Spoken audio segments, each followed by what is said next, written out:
and sit down.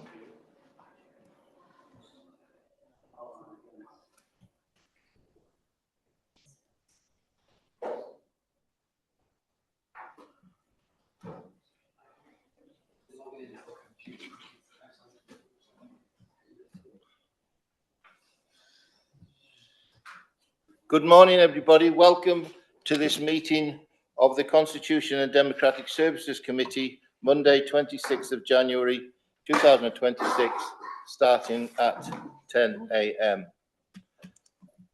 Item 1 on the agenda, apologies. Are there any apologies, please, Steve? Chair, we have a substitution today. We've got Councillor Marion Bateman substituting for Councillor Ros Mansell. I've had no other apologies, Chair. Okay, thank you for that. Item 2, declarations of interest. To receive any declarations and advise members accordingly. Do we have any? Don't see any online. No.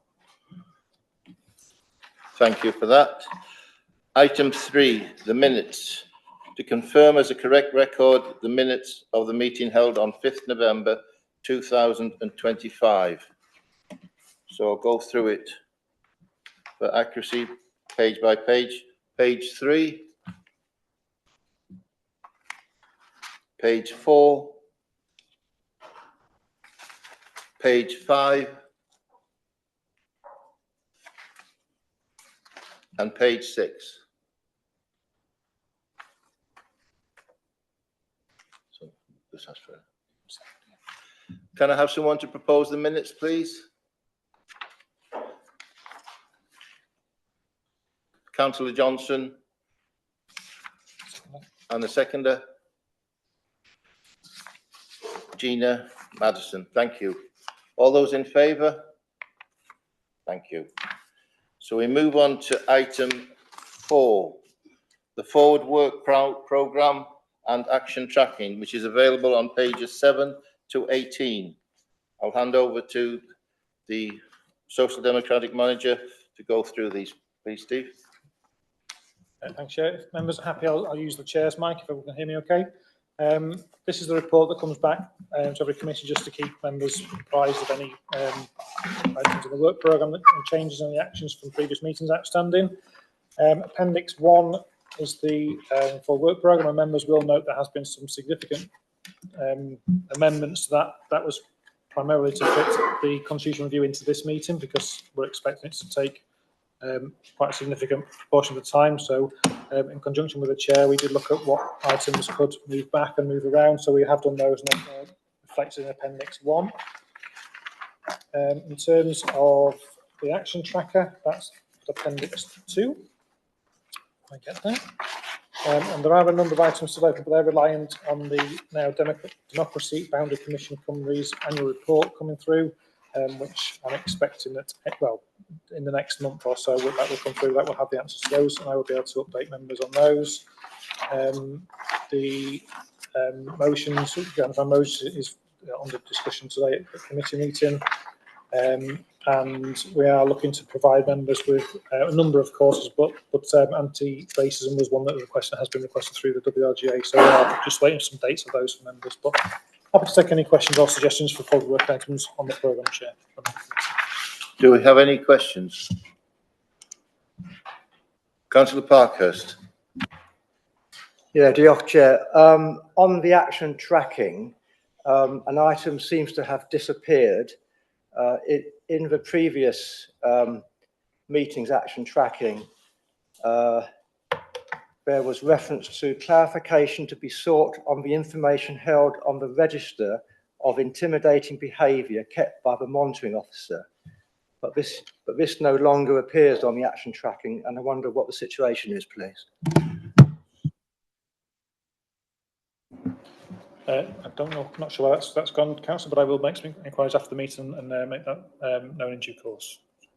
Thank you. Are there any other questions on the action tracking? So could I have a proposer for the forward work plan and the action tracking, please? Sorry. Oh, sorry. Pardon me, I'm getting ahead of myself. No, thank you. So the recommendations are: 1, that the committee considers the draft forward work plan and approve amendments necessary.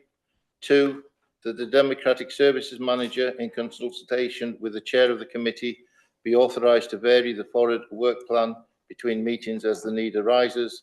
And 3, that the committee notes the progress made in completing the outstanding actions. Do I have a proposer?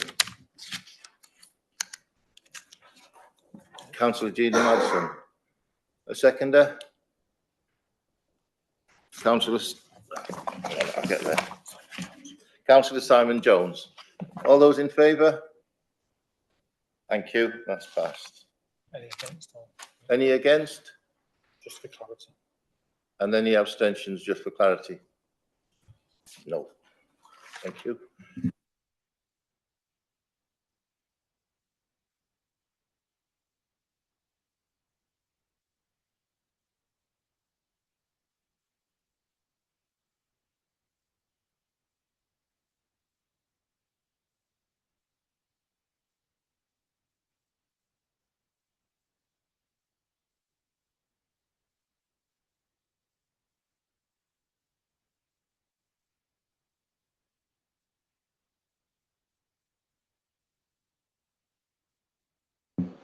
I'll say that again. Number 5, review of constitution, updates from working groups, pages 19 to 104. To receive updates from the Constitution Democratic Services working groups deferred from the special meeting held on the 14th of January for recommendation to County Council. This is available on page 19 to 104. I'll hand over to you, Steve. Thank you, Chair. And you'll notice I've put the slideshow on the screen, but I will just quickly run through some background to this because there are some subtle changes to the last time we discussed it on the 14th.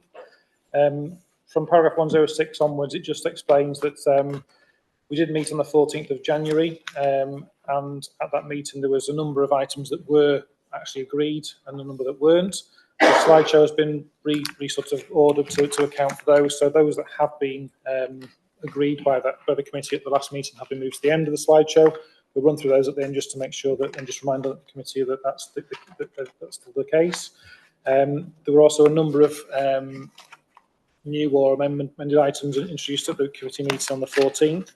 Those have been circulated to committee members under separate documentation. So there was a number of appendices that were issued along to members with some documents about how various processes could work. And I will refer to those through the presentation. So there will be some sort of shuffling of papers.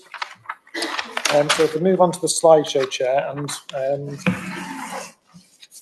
we will be able then, hopefully this will work for today. So I've not had so much success previously. So we'll move on.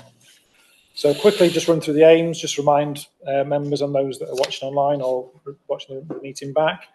The aims of the working groups were to look at best practice across Wales and consider how this could be applied to Flintshire County Council, look at any changes and propose anything for the constitution that would contribute to the smooth running of council meetings, to make effective use of time, but ensure that they did not bring the council into disrepute, but importantly to act as a critical friend to shape the process contained within the constitution, making it easy to understand and ensuring they are fit for purpose. The committee, when they're considering the proposals, are asked to base them on a number of specific criteria or assessments. So are they lawful? And officers will advise on that. Do they conflict with other processes, such as the Welsh Government Democracy Handbook or Welsh Language Standards, and they've been identified? Are they necessary, or are they covered elsewhere, either within the proposal or in the Constitution? Quite an important one, are they workable? So they need to make sure we are not tie ourselves in knots any more than we currently are, and that they are actually workable. Are they clear and unambiguous? Are they easy to understand for those that work through it day in, day out, but also for those new or members of the public who do observe and watch meetings as well? Do they promote openness and transparency? And I think that's key to what we're trying to deliver and achieve. And to make sure that they're not open to abuse. So the question, are they open to abuse? The answer needs to be no, they shouldn't be open to abuse. So no problem. Bear with me.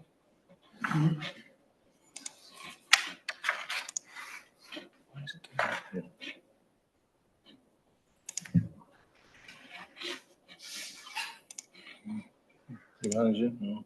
Oh, slight issue. Just bear with me 1 second. Apologies all. While Steve this sorts it out, just for clarity, when we met on the 14th of January, a number of proposals were agreed. They've been moved to the end of the slideshow, so the slideshow will only encompass those that are still subject to change or debate.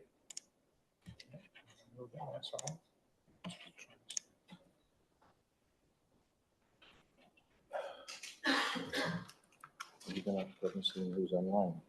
Who's sharing. Whilst we're sharing, we always get a I'm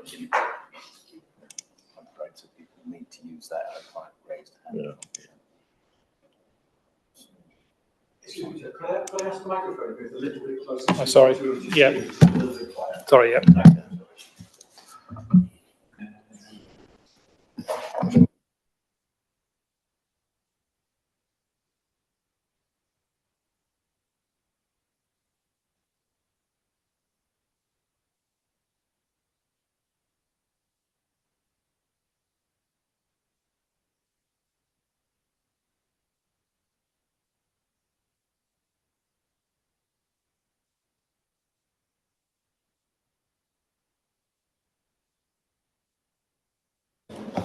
So, Chair, I'm going to take over sharing the screen.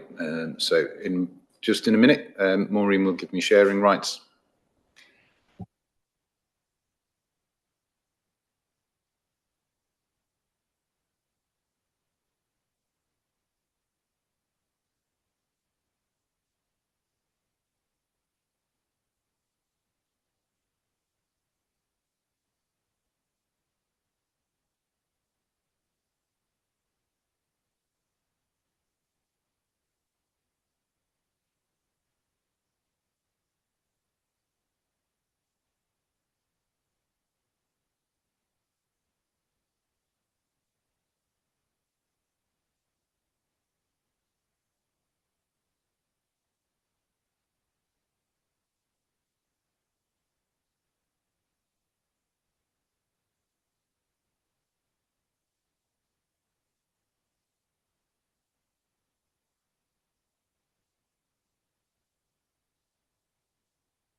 Can I just check that all the members do have the slides in front of them, actually on paper or electronically?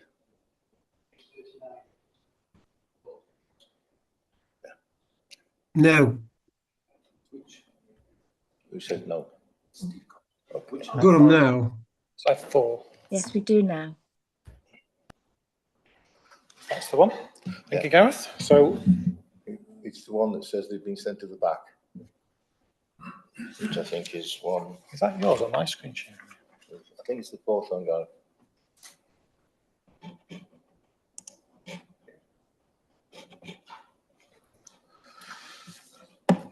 Okay.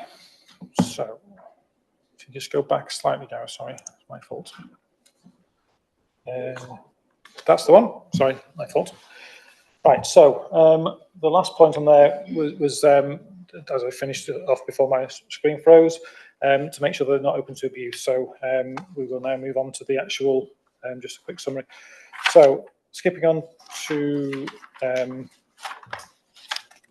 that's not the right slides, Gareth. Sorry.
Okay. Yeah.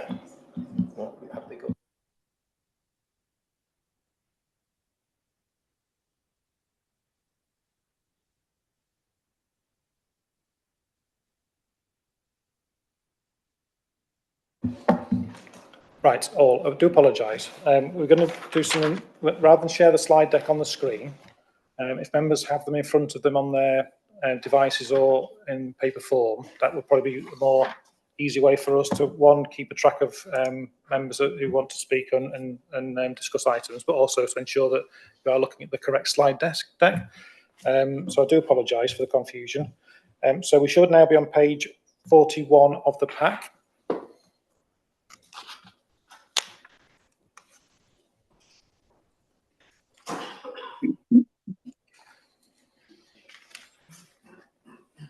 Which is the last slide that I did manage to share, which is the criteria that the committee are asked to consider the proposals for. So the next page, page 42, is just a summary of, as I said in the report instruction, that the number of the items have been agreed and then moved to the end of the slide deck, and I will go through those at the end.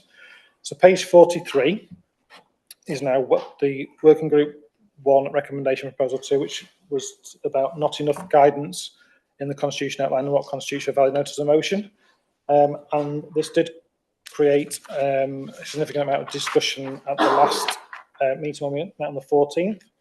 And there is some papers that were issued subsequently which do relate to this in the additional appendix, which was the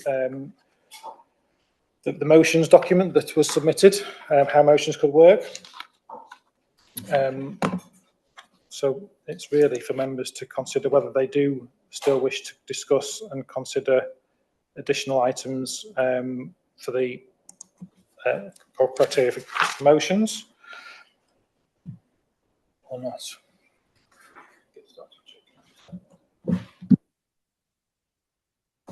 Before we get started, Chair, I'm just going to add one thing. There is a convention that has arisen within the council recently around format for notices of motion, which is quite helpful. It specifies both the mover and a seconder. What we should not do, whilst it's helpful, what we should not do is seek to impose a requirement to have a seconder, because many years ago, a councillor by the name of Klaus, the council did that, and a councillor named Klaus Armstrong-Bourne challenged the council and was successful in the High Court, saying that the right for councillors to bring a notice of motion shouldn't be subject to any requirements or entry requirements. So if, for example, it's easy if you're in a group, you can usually find somebody else within your group to second you. If you are an ungrouped member, that might be more difficult. So when we are discussing this issue, if we can bear that in mind, we shouldn't, the suggestion is, well, that if you want to start formulating a convention for notice of motions, by all means do, but don't include that within that a requirement for there to be 2 people to support it, because somebody might put it forward and be supported at the meeting. And if they put it forward and they're not supported at the meeting, then we won't have spent very much time on it because it won't go any further. Okay, so page 43 is the current criteria that's listed in the Constitution, as it states the 4 elements there, which are what constitutes the criteria for an allowable motion. I have moved forward other relevant points to the motions about time and numbers on a subsequent slide. So it's probably wise to look at the criteria first to make sure members are comfortable with the criteria requirements in what the Constitution says, or whether they wish to amend that or update it with anything different to what it currently says. The working group that met to discuss this one felt it was fine as it was, but I think when we met on the 14th, there was some suggestion that it might need to be changed or suggested it should be changed. So it's for the committee to really come forward with anything they want to, or whether they're happy with that criteria as it states there. Do we have any questions?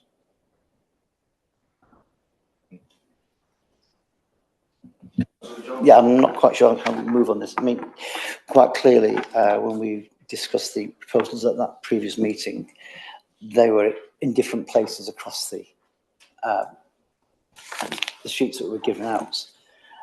So as I committed to the meeting, and I hope members had a chance to go and read my proposals, what I looked at, what I've got in, trying to bring all the suggestions that were made across in different parts of the meeting into one coherent framework, so that people aren't looking at proposal 2, 7, whatever the proposals was going to be. They're all in one place.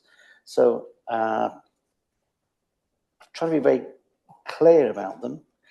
I feel that when I was working on them, that they covered the mixture of proposals that are there.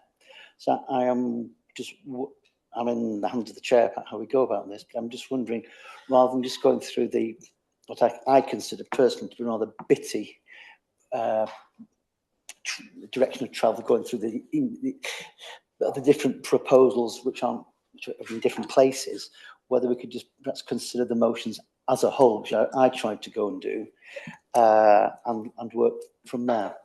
Is that clear? Thank you, Councillor Johnson. So are you proposing a motion? Well, I'm not quite. I am quite happy for, given that I've tried to bring all the issues around motions into one document, that people can discuss, debate what I put forward. That would be acceptable to the chair of the meeting. I don't propose. This is the one here. Yes, as it says motions, full version at the top. Yeah.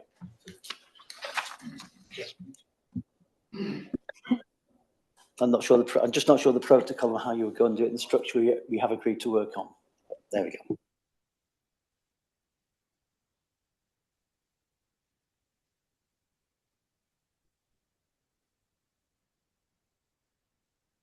So given,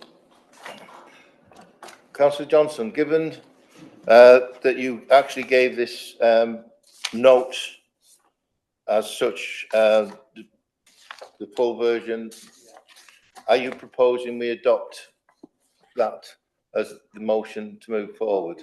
If that would help, yes. Okay. Is someone seconding that? Okay, thank you. Now we open up. Yeah. Councillor Ibbotson, you'd like to respond?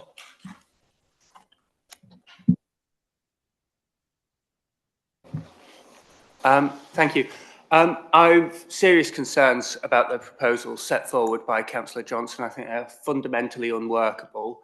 I would note that the working group, which litigated this issue at considerable length, and Councillor Johnson was present at the time, came to a considered view that the existing way in which motions are handled should be left unchanged. That was not a view taken lightly by the working group.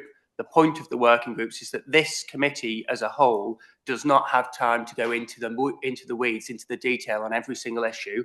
And by referring things to working groups, things could be given full explanation where the views of all interested parties could be heard, and then a considered recommendation could be put back to this committee.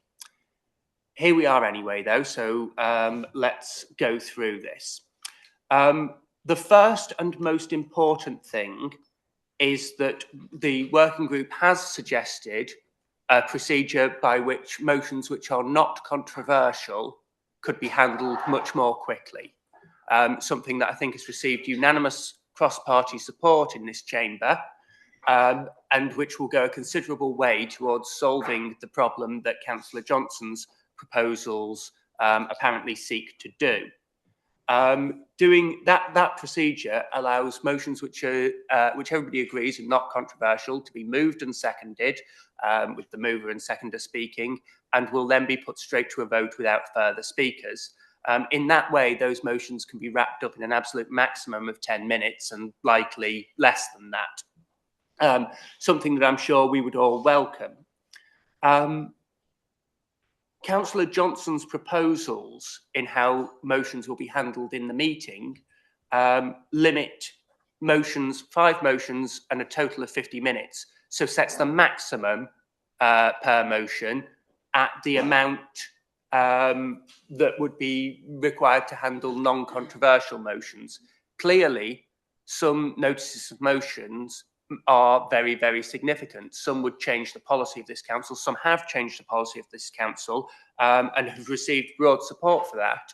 But there's needed to be time for debate and questions from members and also officer advice.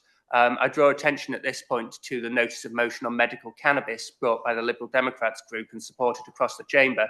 Clearly, there was a need in that case to set the motion in appropriate context in order to protect the reputation of this council. This process that is set out simply does not allow for that calm consideration of motions that serves the interests of the people of Flintshire well. It instead prioritises a conveyor belt where everybody is against the clock in order to try and get things through in a 10-minute window. I mean, I draw attention also to the notice of motion from my colleague, Councillor Swash, which changed the process through which mobile home park licences are considered. Again, it's a technical issue. It has significant implications for council policy. Trying to get that through in 10 minutes, which allows for essentially no member questions, no officer advice, would be a disservice to the people of Flintshire. And so this time frame is simply not realistic. Notices of motion already appear at the back of the order paper. They are discussed until the meeting closes, and how long that is in the gift of members within the chamber and indeed joining online, who can take a considered view on each occasion. That considered view on each occasion, in the full context of the motions proposed, is more sensible than a blanket rule that equates to 10 minutes per motion. I also have concerns about some of the language around sifting. It says that motions will be rejected if they are framed in words that are reputationally damaging. Now, clearly, opposition groups may wish to criticise the actions of the administration. That could damage the administration's reputation. But having criticism of those who rule us is an important part of the democratic process. The right to criticise, the right to fundamental free speech is protected in our proceedings. And putting in wording like this, which would seem to infringe upon members' convention rights, is likely only to lead to a confusing situation where the Constitution does not agree with the rights that members hold to table motions which are critical of an administration. It potentially gets this council into a nightmare judicial review mess and is best avoided. Equally, meets all clerical and formatting requirements in full without specifying what those are. Are we going to reject motions based on the idea that the head of democratic services prefers a different font? Without clear clear rules in place for what we're talking about here, which aren't contained, this is a whole can of worms that potentially gets us into significant trouble. The validation methods essentially allow officers to impose a block on motions simply by not validating them by the deadline. I refer to number 6. I think the bullet points, some are numbered, some not, but this is on the section D, point 6. And says down there that anything which is not validated by that date won't be considered, and that it doesn't allow late clerical changes, looking at point 5 here. Clearly, there are occasions where officer capacity does not allow for that. We also, as the head of democratic services has said, ought to protect our procedures against abuse.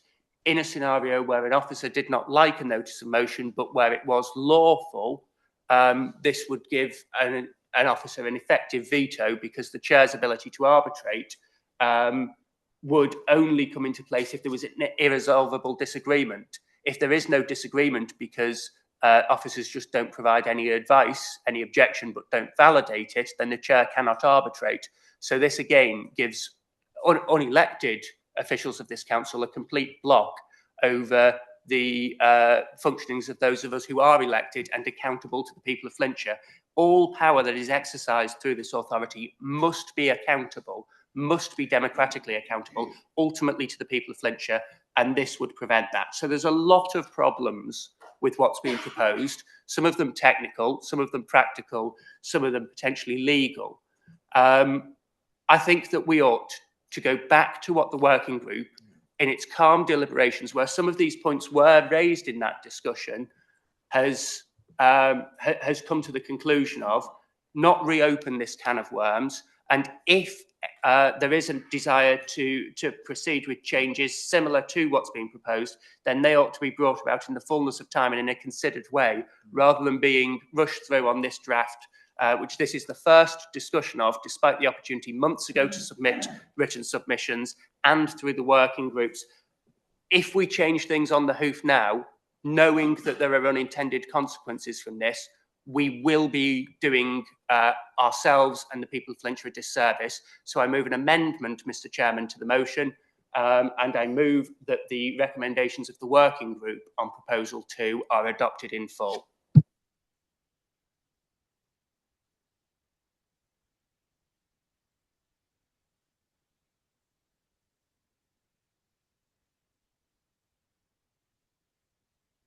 Councillor Ibbotson?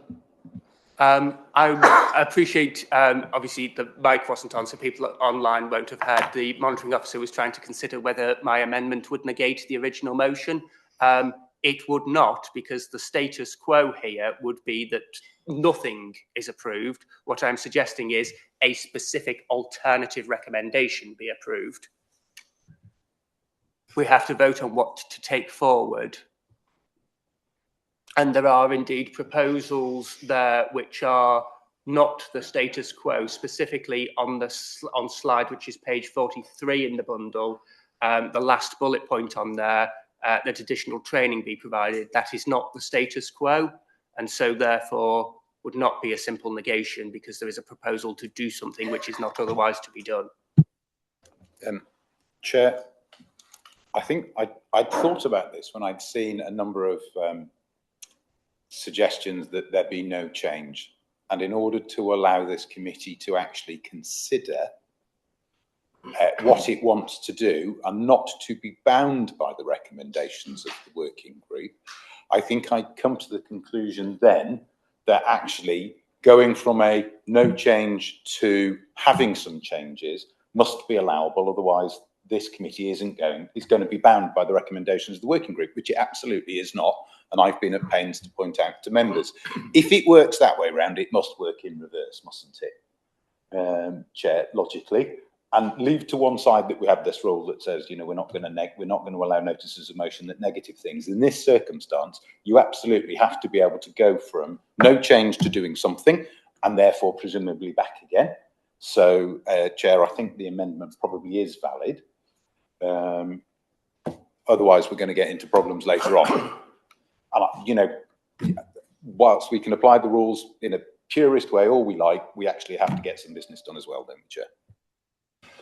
Councillor Thew. Thank you, Chair. Are you seconding the amendment? I am, yes. Thank you. The late arrival of lots of paperwork late yesterday afternoon about the motions and etc. It was very late in the day to receive such information. This should have been forwarded to us at the beginning of the process. I found it very late in the day to be reading through a lot of paperwork. So okay. I absolutely agree with Councillor Ibbotson. Thank you. Councillor Mansell, you had your hand up? Mansell's not here. Sorry, Councillor Madison. My apologies. You're welcome. Thank you very much, Chair. And just a question, really. I don't have a problem myself in writing anything in a standard format. I turned in committee reports for years. to council in the library service. What I'm asking here, did I hear the legal officer say that writing notices of motion in a standard format had been challenged by a councillor? Did I hear that correctly? Thank you. No, let me try and explain more clearly. What I've said is that a recent convention has grown up around the format for notices of motion, and typically it will start with who the remover and the seconder is.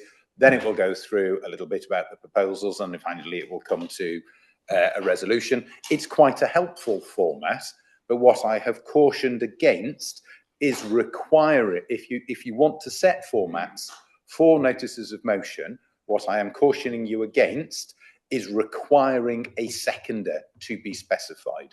If the committee wanted to adopt the convention that's arisen, fine, but don't make it a requirement that there is a seconder. Just all you need for a notice of motion is a proposer, and then that person can pick up support at the meeting if they can't find it beforehand, if there's any support for it at all. If you want to set out that they must be in a certain format, fine. That's, that it can be helpful because it can make it clearer for the council what they're voting on.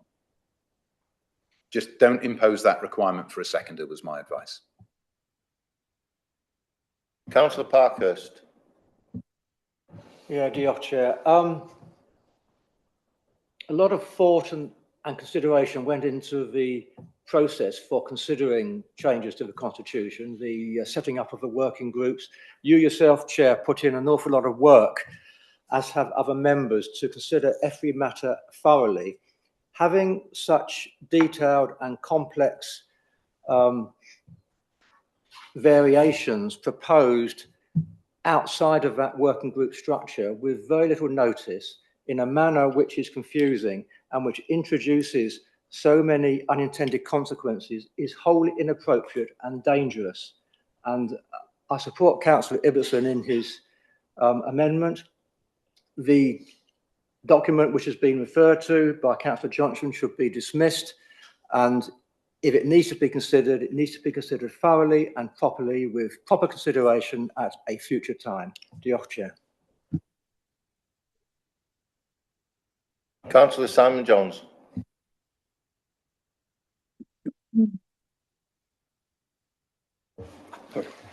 Thank you, Chair. I'm rather surprised to hear this amendment being tabled. I know Councillor Ibbotson champions himself on being the champion of democracy. I'd like to remind him that while the method of setting into working groups did help pass a lot of discussion amongst a small group, the problem with working groups is we were divided into 3 groups. So for a working group to make a recommendation, half of one of those 3 groups would have to win the vote to make the recommendation. To say that then should just be automatically adopted by the committee, to me, is anti-democratic, because this would result in 16.6% of that committee saying yes for an automatic adoption. So I wonder if the councillor would take those comments into consideration and maybe withdraw the idea that a working group's recommendation should just be rubber stamped by the committee. Thank you. Thank you, Councillor Jones. Are there any other speakers?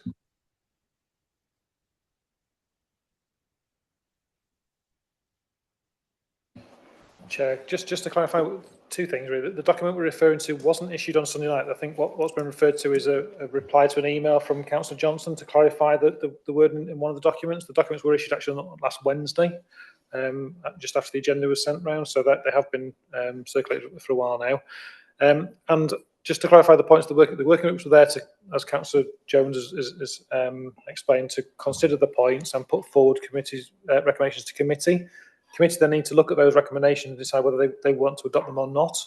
And that was the point of the process, that it's the committee that decide what they do with those recommendations, whether to accept them or look at an alternative, or as I think it was said on the 14th, to maintain the status quo. So it's not necessarily correct that we just take the recommendation of the working groups at face value. They do need to be challenged and considered. by the committee. And we did list those criteria for what they should need to be considered against as well. So just to clarify those 2 points, Chair, for committee. Councillor Richard Jones, do you wish to speak? Yes, Chair, if you'll allow, if that's okay. Is there somebody else who wants to speak? I mean, I'm quite happy to wait if there's anybody else who wants to speak on the committee. Thank you, Councillor Jones. Councillor Bateman, you've got your hand up, please. Yes, thank you, Chair. Apologies, I couldn't find my raised hand button. And apologies also, I'm very late to this party. I'm only subbing and only realised I was subbing yesterday. So can you please help me? You've been talking about various working groups. What was the point of them? Thank you. Welcome back, Councillor Bateman, because you started the process, of course, or you were involved at the beginning of the process. So we had a number of working groups. We had quite a lot of recommendations or suggestions in order to enable them to all be considered within a reasonable time frame. We had 3 working groups. The point of the working groups was to look at them, to consider practice from elsewhere, and to use the phraseology that's been used already this morning to litigate the issues.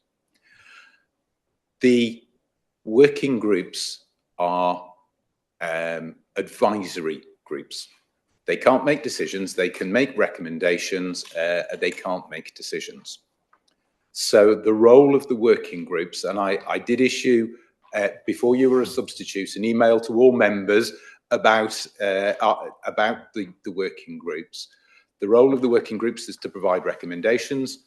As with a recommendation that might come from an officer, the committee therefore needs to consider those recommendations and give them some weight, not just dismiss them out of hand. And I think those are the comments we've been hearing this morning about consider the recommendations of the working group.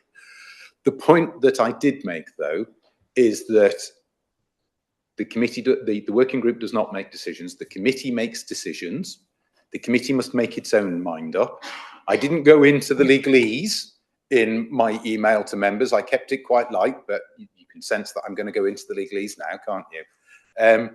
The committee has to make its own mind up. If the committee were simply to say, and I haven't heard that this morning, but if the committee were simply to say, we're not going to consider anything other than the recommendations from the working group, and we are going to, as a matter of a blanket policy, reject any further suggestions out of hand, then the committee would be what is called fettering its discretion. Excuse me, fettering its discretion. Can't just rubber stamp them. Again, that's already been said this morning. It's right that the committee considers them, but it's also right that the committee gives some weight to those because, as has been said, those recommendations have been mulled over, sometimes more than once. Last week, Councillor Bateman, just to bring you up to speed, we had was it last week or the week before? The 14th. On the 14th, we had a meeting where we went through a number of the recommendations. Some of the recommendations were adopted and some people were proposing changes to some of the other recommendations. What the chair said at the time was that he was not, and this was in response to comments from members of the committee, he was not prepared to accept alterations to recommendations of the working group if they were not set out in writing. And so we adjourned those items where people were wanting to put forward different proposals to give the opportunity to set out those proposals in writing. And those are the proposals that we are considering this morning. And indeed, some of the suggestions that were circulated last when the agenda came round are in response to the request from the chair to see those proposals in writing. A quick potted history. May I just come back briefly, Chair? Please do, Councillor Bateman. Thank you. And by the way, I have found my little hand sign now. I'm sorry about that. Thank you very much for that, Gareth. So the proposals that we had through yesterday Were they written by one person or by a group of people? I'm just thinking that the proposals that came from the working group came at the end of discussion with a group of people. The proposals that we've had through yesterday, were they also discussed by a group of people or just by one person? Thank you. So we had a set of proposals from Councillor Johnson, which came out the day after the agenda last week. Councillor Parkhurst then queried those proposals because the proposals didn't have a heading. One of the documents did not have a heading. I think and appeared to start partway through was the suggestion. What you then had was an email from Councillor Johnson saying, no, actually, those proposals don't start partway through. They are complete. And I think you might have put a heading on the document just so that it was clear that that was intended to be the beginning of the document.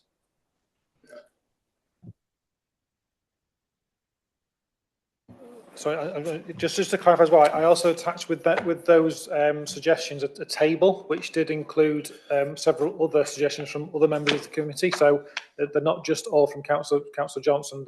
The actual documents attached were, but within the table, within the email as well, there was some further proposals made, and I tried to include the table where they referenced the proposals that we were discussing today as well for members of the committee. So, just to be clear there. Councillor Parkhurst. Chair, I find it slightly ironic that the document which we're being asked to look at now insists on perfect formatting, where that document, when it was sent last week, failed in that test, in that it was unclear. It gave the clear impression that there was a whole section missing, and it was only last night that the correct document was sent to members. So members have had no working days time to consider this very lengthy document, which, as I said, is dangerous. It has severe unintended consequences. And whilst I accept the monitoring officer's advice entirely that we do not just rubber stamp what the working parties put forward, we do though need to give proper consideration to detailed variations, and there are 6 pages of this, and it is not possible to give full consideration with just a stroke of the pen, as it were. And I do heartily endorse the proposal to dismiss this. And if there are individual changes to the working party's recommendations, then that is fine to consider. But to have all this presented last night, in effect, when there is no time to consider it. No, Councillor Johnson is raising his hand, but the final version of this was sent last night on a Sunday evening, and that is not appropriate.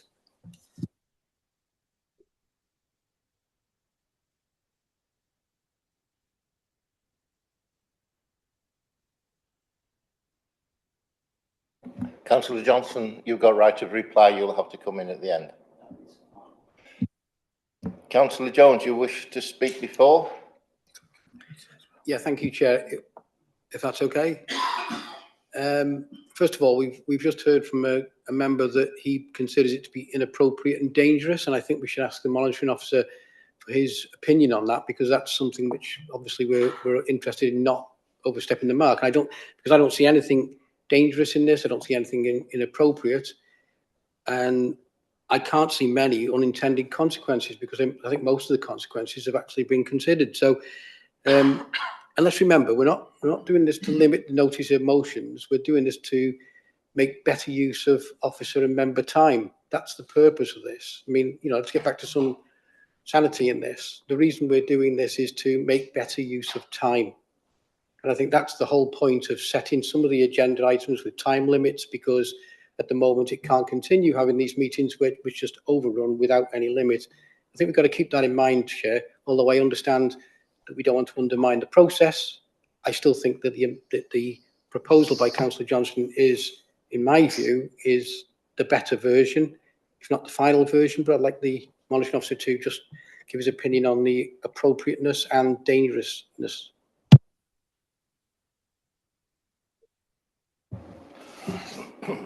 It's a bit of a difficult invitation there, Chair, to wade out into the political debate, which I'm going to try and resist, whilst also trying to assist the committee.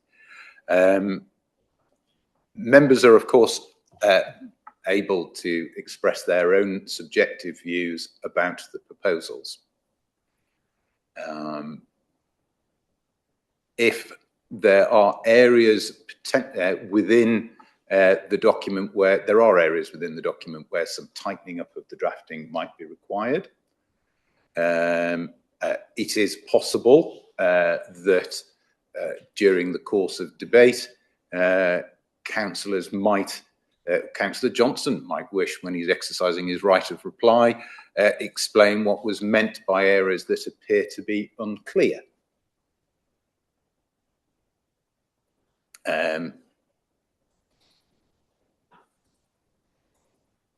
I'm not sure there's much else I can say, Chair. Because, like I say, I don't want to wade into the substantive issues that are for councillors rather than from me. I did go through in a short period, in the short period that I had, the proposals from Councillor Johnson, and indeed that is why they came out a day later than the agenda, because we had a short period of time between our last meeting and the agenda dispatch to be able to consider what was submitted. I didn't see anything within there that was unlawful, and I went through each of the 6 papers to try and see whether there was anything in there that, from a procedural point of view, would cause me some concern. I did not see that. That does not mean, though, that I went through and was necessarily satisfied with the drafting. I didn't think that was my role. I just went through looking for things that would give me cause for concern as a monitoring officer from a process perspective. Whether you like them or not, whether you think they could be tightened up, is a matter for the committee.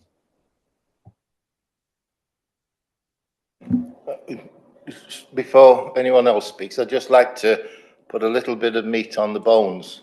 When this procedure started, back before the summer break, we arranged meetings September, October, November, December. We did an overflow in January. This red folder and this blue folder are purely amendments that have come towards me since that date.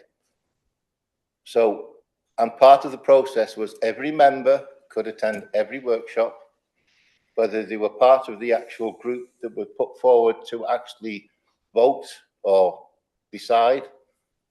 And I've sat through with Steve and with Gareth every single one. So whereas I appreciate some members say they weren't a bit aware of the process, or members have brought matters to the committee late, everybody has known for 6 months that this process was going on. So from a personal point of view, my patience is growing a little bit thin, that we're going back over and over and over again. So I'm just making my position quite clear. So who wants to speak next? Councillor Ibbotson. Thank you, Mr. Chairman. There is an important part of this which has not yet been discussed, and I'd like to draw the attention of members to the minutiae of this document. If we look at it, there is a numbering system which defies all explanation. Now, you might think that this is pedantic and petty, but bear with me a moment here. Looking at 3B, and then the numbers there go 1 to 5, then there's bullet points, then the numbers resume under D. Now, Why would somebody number it like that?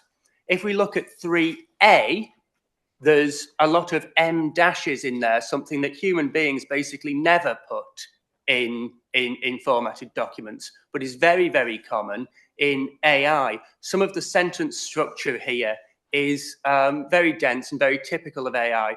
It all raises some red flags. And when you put this document into an AI checker, it says it is 64% sure that it was written entirely by AI, 10% chance of being written by a human, with the rest being some combination of the two. Are we really going to sit here and amend our constitution to some guff spewed out by ChatGPT rather than something that has actually been drafted and considered by people who know what they're talking about? Because local government constitutions are not something upon which there is a huge corpus of work for AI models to be trained. And certainly when considering the whole corpus of similar information around, a lot of it is going to be US based. We can't, surely we can't amend our constitution to whatever ChatGPT says. We can do better than that. And finally, I would just point out one little bit of perhaps political interest for the administration councillors sat in this room on this.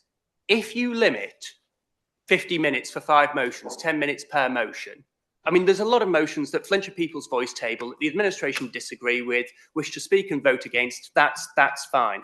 Under this, we would get 5 minutes proposer's speech. Then we'd get 5 minutes seconder's speech. Then we'd have to go to the vote. So you guys, when you oppose something that we're putting forward, would have to vote against it without being given a chance to put your case for why you oppose what we're suggesting before the people of Flintshire. They'll see you voting against what looks on paper from us to be good, and you won't get any chance to explain why. Are you sure you actually want to do that? Because it would be great for us. You know, you guys won't look particularly great voting against things without giving any reasons why. I mean, that's like a dream for the opposition. It's not very good for you guys, though. So far be it from me to point out what your political interests are to you in this, but you might want to consider in the effort to change this process, this is a little back of a fag packet. Maybe take some time to reconsider this. Maybe we just leave this for now. Are there any more speakers on the amendment? No? Can I assume that was your right to reply? Councillor Ibbotson doesn't get the right to reply, Chair. It's Councillor Johnson as the mover. Okay, sorry. Councillor Johnson. Thank you. It's Paul, not Mike. Okay. This is very much the way I think and the way I want to go and work. One of the things you find as cabinet members is sometimes you have to do a lot of work on research on your own. So if I've had to go and look at things like AI that can help, I have no apologies for doing that. It's going to be very helpful, particularly in something like this. Particularly, it needs me to go and look at multiple constitutions. Now, that's where I go and start from here, is that I've heard about these, the collapse of democracy as foretold from colleagues down here. Unfortunately for them, everything I've written down here is based on practice from other councils. And I would say, for example, one example would be that the idea that every member is entitled to have propose one motion, which was heavily criticised at an earlier meeting. Let's be honest, I've been in all these meetings as well, which was heavily criticised, was taken from Powys County Council, a very, very functioning, efficient Liberal Democrat council. So the issues that I'm coming up here, just as one example, these are things that other councils do. Now, you may say, well, God, he was taking his time and cheating and all that sort of stuff. No, there's a lot of information, and I do take this very, very seriously, what you've got and what we need to go and what we are doing.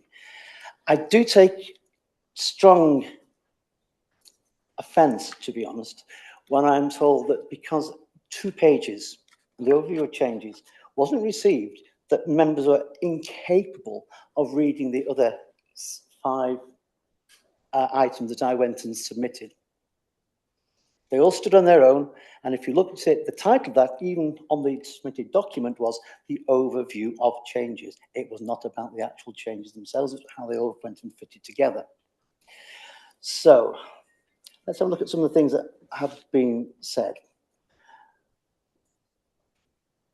When we're looking at the kind of the process of it, one of the things I was very concerned about was that I don't want to stop people talking about democracy or talking about the issues in any way.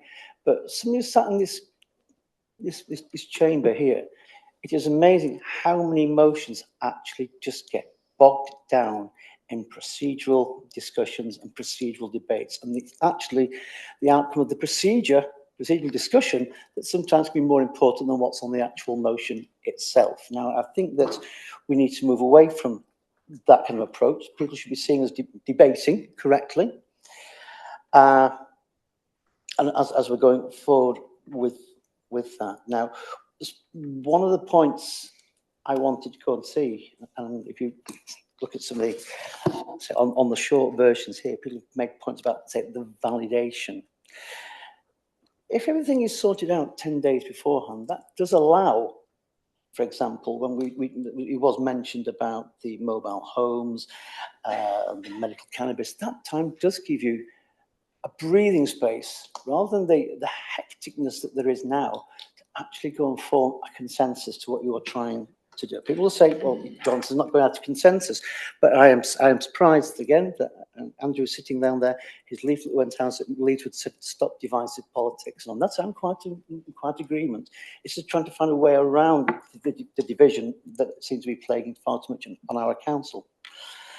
In terms of reputational damage and defamatory criticism of any administration will always be valid as a topic for a motion. And that is not the point we're looking at here. What we're looking at is if it's third parties, etc. Just make sure that that thing is in there. Things like motion limits. Believe it or not, other councils across the country do exist with motion limits. Time deadlines. These happen almost in so many of the councils across the country. These do not diminish their effectiveness. Validations are a process which happen. That does not change. That is an essential part of what they go and do there.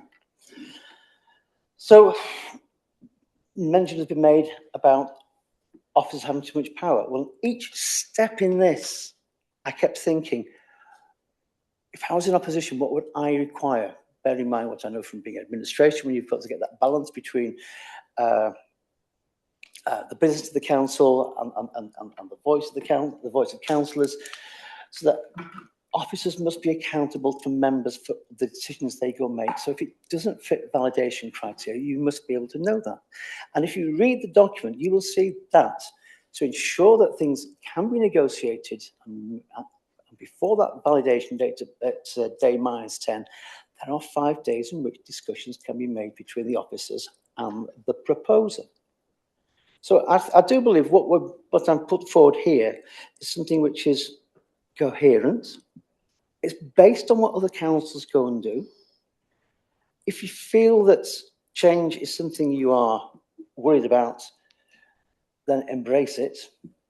And my final point is always going to be, as I'm going through this, it's almost like Parkinson's law, that time expands, the work expands for the time available. Sometimes the issues that we need to be doing have a lot of time spent on them. I can often sit in meetings and think, I've heard that point, not made once or twice or 3 times. Now, and sometimes it's just to make sure that members are heard, or that they get they can report back to the constituents and whatever. The motions themselves are the important side to it, not the self-publicity. So I stand by what we've got down here. Is it perfect? I'm sure that nothing we put forward is ever going to be perfect. Will it be changed in the future? Well, every idea gets changed eventually, so it is there. So I do take the criticisms. I do understand where the criticisms come from, but I can assure members that just adopting procedures that are effective in other councils will not bring the downfall of Flintshire County Council's democratic systems. And that's just on the motions. Thank you. So, yes, Chair, you now need to take, because Councillor Johnson was exercising the right of reply, there can be no further speakers. You now need to go to vote on the amendment, which is that rather than adopting the notice, the paper that was moved by Councillor Johnson, that you go back to the working group's recommendation of no change in this on this issue. Those members in favour of the amendment, can you raise your hands, please? We have 1, 2, 3, 4, 5. 5? Yeah, that's 5 for the amendment. Those against the amendment? 2. That's 8 against the amendment. The amendment falls. Any abstentions? No, no abstentions. So now we vote on the motion. Are there any other speakers, or are there any further amendments, Chair, to the proposal? Thank you. Having taken advice, are there any other amendments, or are there any other speakers to the original proposal? No? No? Go to vote. So those in favour of the original motion, can you raise your hands, please?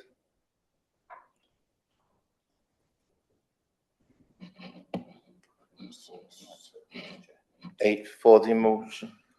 And those against? 5 against. And the only abstention is myself. I'm not voting. So the motion is passed.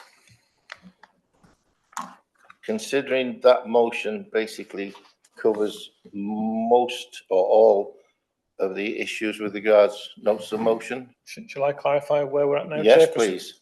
That would deal with slide on page 43, which is the criteria. I think formatting was referenced, Councillor. Yes. Yeah. So that's also page 44. Limits on numbers on page 40, although it's covered as 45, it's the next one. So recommend proposal 7, working group 1. And then it doesn't really, I don't believe it would address the one on 46, which is where those motions that are not considered controversial are put to group leaders, for group leaders to consider, and if they are all in agreement, they sort of have moved, seconded and voted through. So I would suggest that it does. Okay, fair enough. I'm advised that it does, so thank you, Gareth. As was commented in the debate, Chair, it precludes them because you will take 5 notices of motion drawn at random from amongst the pool that are selected. You would not be taking those that have been put forward and fast-tracking them. I suppose it's possible, Chair, that you might, if you got 5 notices of motion, one of those might be ones that were considered to be non-controversial, actually, and they might be fast-tracked at the meeting, but would.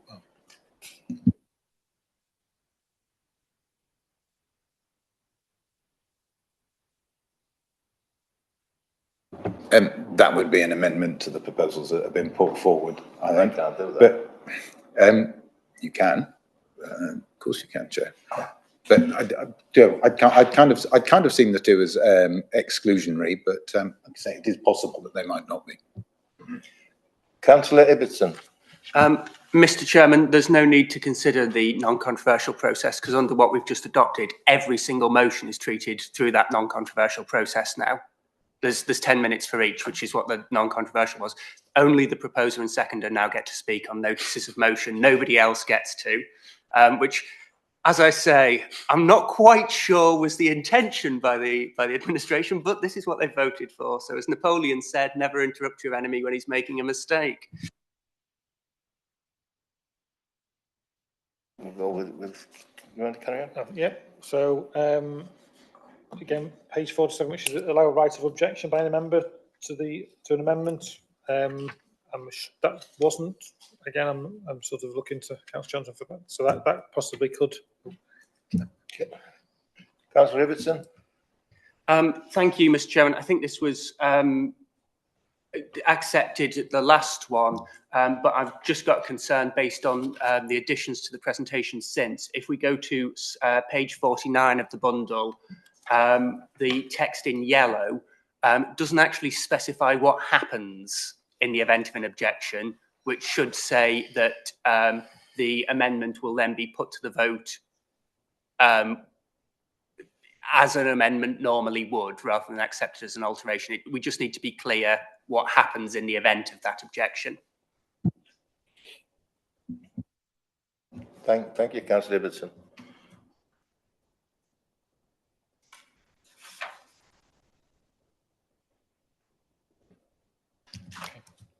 Yeah. You want to correct?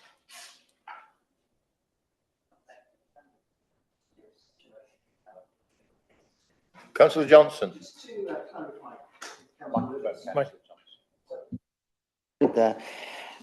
Just to explain that it isn't what he thinks it is, because if he reads what it actually goes and says, this proposal explains how councillors can send in motions, ideas or proposals for a full council meeting. The aim is to make a fair system fair, easy to understand and open to everyone. It does not discuss the actual process of motions within the council. I will leave it there. Motions, short versions, quite clear.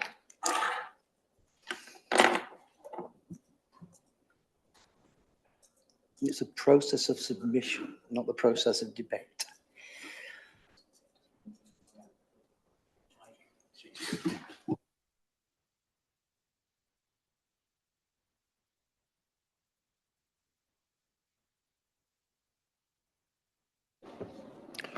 Not sure that the original proposal was that clear either about what would happen in the event that the people objected, because I remember part of the reason I think that we've got the slide at page 48 is because the working group wanted to see how this would be managed in practice. There were a few confused faces at the time, I think, Chair. People saw some sense to it. I think we're willing to give it a go. But said they wanted to see it in practice because they weren't wholly convinced, shall we say, Chair? That's a very subjective view, I realise, but.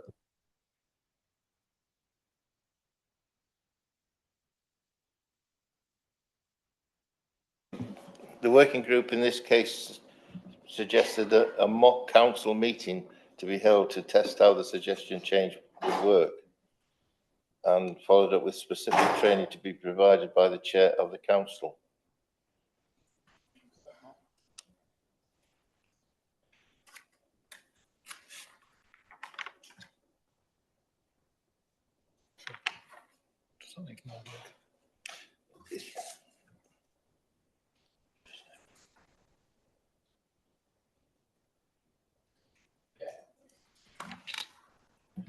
Councillor John. Yeah, I don't understand the purpose of this, to be perfectly honest. I don't think I'm on my own, but it'd be.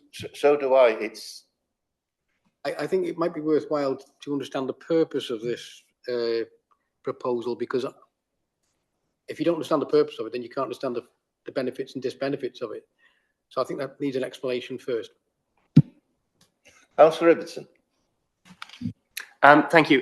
I will explain with an example. I think that might be the easiest way to do it rather than doing it in technical, hypothetical terms.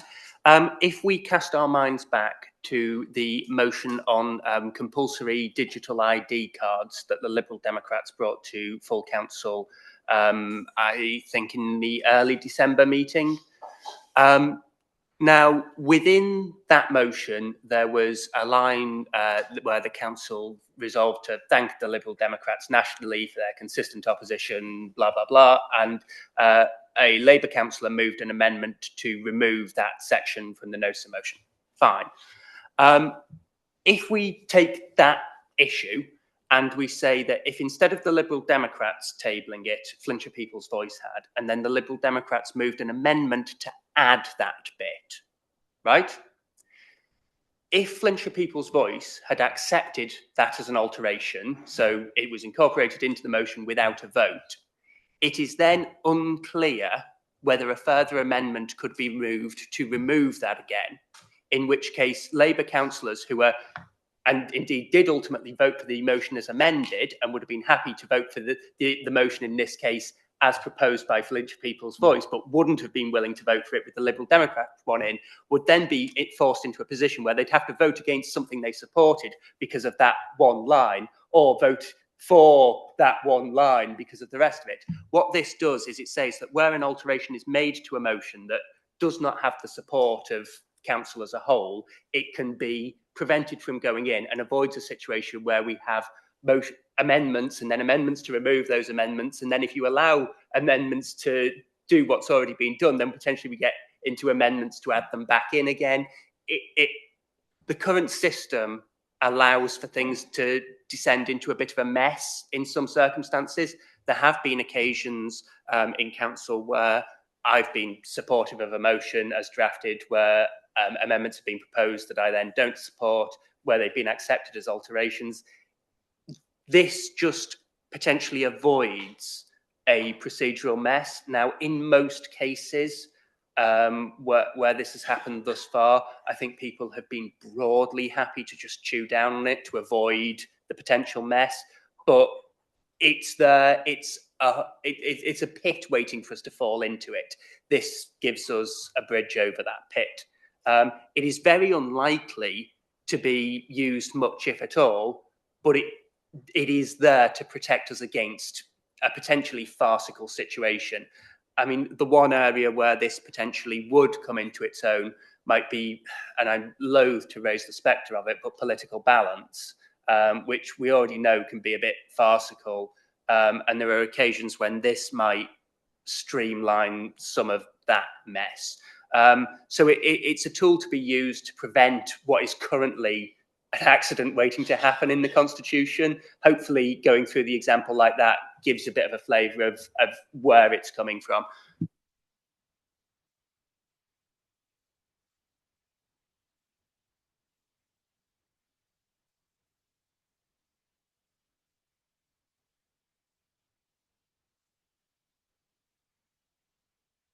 Thank you for that. We'll just clarify which ones are still covered by that motion that's just been passed, and then we'll come back to this.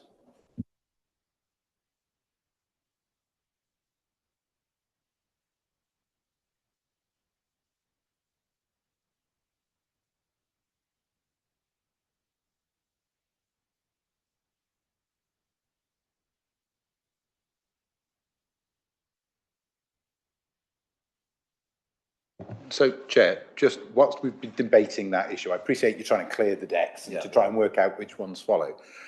You've debated it, you're live on it, people understand it now. While people retain that understanding, Chair, it was a recommendation from the working group. I would suggest to tackle that, and when we get to the next one, if you don't want to deal, if the next one's already been resolved by what we've adopted previously, then we skip over it and move on. Just whilst you've got everybody's understanding, Chair. It's up to you, Chair. It's just suggesting. It's just it's just a suggestion. But whilst people grasp it, you get it. Does anybody who wanted to speak on it? Does anyone wish to speak on this? Councillor Johnson. Thank you, Chair. Yes, it is just, I think this has been a very good example here. One of the points I've tried to make about the motions is that motions, it's the substance of the motion that we should be discussing. When I was looking at make sure everything's signed, sealed and delivered in a sense, day -10, it would allow you that time to get those issues sorted out, because every group, every individual would actually have that document, that motion in front of them. Not when the 5 days happen, say it's a Tuesday, you get it on a Friday afternoon or something like that. It gives people the opportunity to have that debate. Now, if we're talking about engaging people with the system, do they want to go and see a rather turgid debate on procedure, as I said, so often goes and happens, and I can see this collapsing into it? Or do they want to see us debate the issues? And my view would be, it's the issues that are at the centre of that, and the procedure is something that we move aside. We've heard it today. We see the least possible, the easiest possible tip of a hat. We go into discussing very long, complicated procedural issues, which probably are suitable for this meeting, but they are very characteristic of full council meetings as well. So the reason it is in here is that precisely this issue can be addressed, so it's not doesn't have to be addressed inside the council. Now, people might take another view to me on that, but that's all I'm trying to do.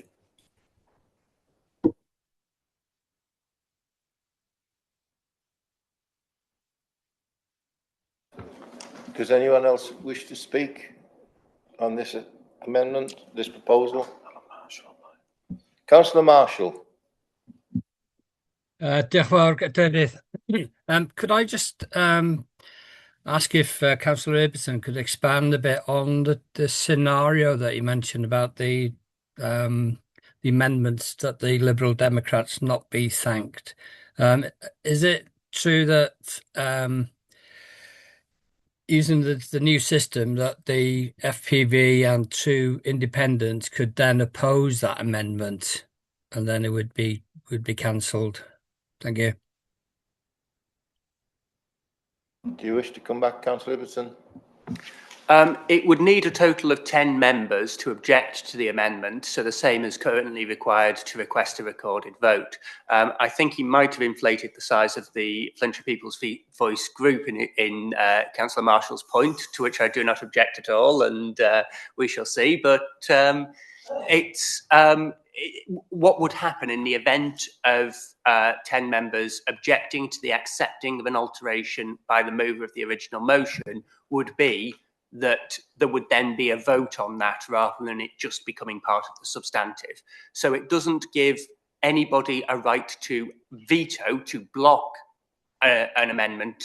It just means that there is a vote on it. And if 10 members object to the accepting of an alteration by the motion, but then council as a whole says, well, no, we actually support this, then it becomes part of the substantive. It's a right for members to require a vote where there's enough of them that object to an alteration being accepted. So that would be, as I say, it's a safeguard against a potential mess. In effect, Chair, it means that an amendment, members have the opportunity to insist that an amendment is put to the vote rather than just permitting an alteration, which is, I mean, we differentiate between the two by using the terminology amendment and alteration. Are there any other speakers on this? Did you put your hand back up, Councillor Marshall? I did, yeah. I know that there's a limited number of FPV members. That's why I said FPV and 2 independents, which would be the total number is greater than 10. So if they all opposed it, that's what I wanted to know, really. Thanks for that, Alan. Incidentally, there's only 6 FPV, so you're too short, but that's immaterial. Are there any other speakers on it? I said small. True. Yeah, not 2. It's true. Oh, no, oh, sorry, it's not true. It's 2. True, yeah. By accent. My apologies, Councillor Marshall. I thought you said 2, not true. Are there any other speakers on this? Okay. Would someone like to propose this recommendation? Councillor Ibbotson, do we have a seconder? Councillor Broccoli. So all those in favour of this proposal, raise your hands, please. 1, 2, 3, 4, 5. Okay. Those against? 8. And 1 abstention, that's me. Okay. So that proposal has lost. So we move on to the next one. Is this one covered, please?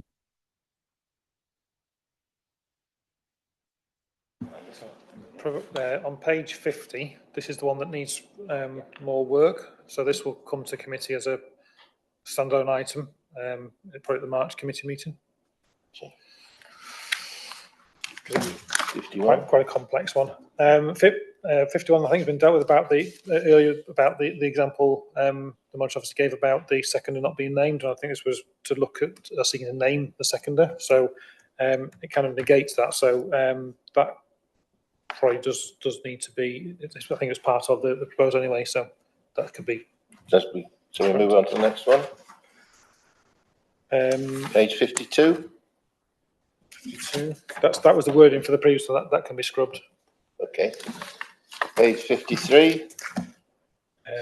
Consider prohibiting motions being altered by proposal during summing up.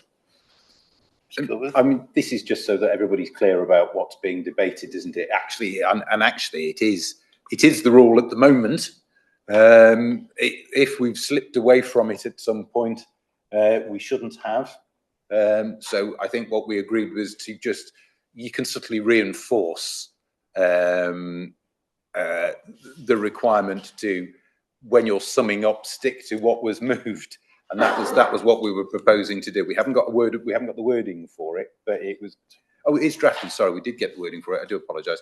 But yeah, it was to reinforce that point that once unless you're doing an alteration or an amendment, you stick to what you moved and was seconded during that right of reply. Sometimes it can be difficult. I appreciate by the time we've been through debate at full council, and some people do get confused, but that's the principle that we currently work to, and we wanted to reinforce that principle was the recommendation from the working group.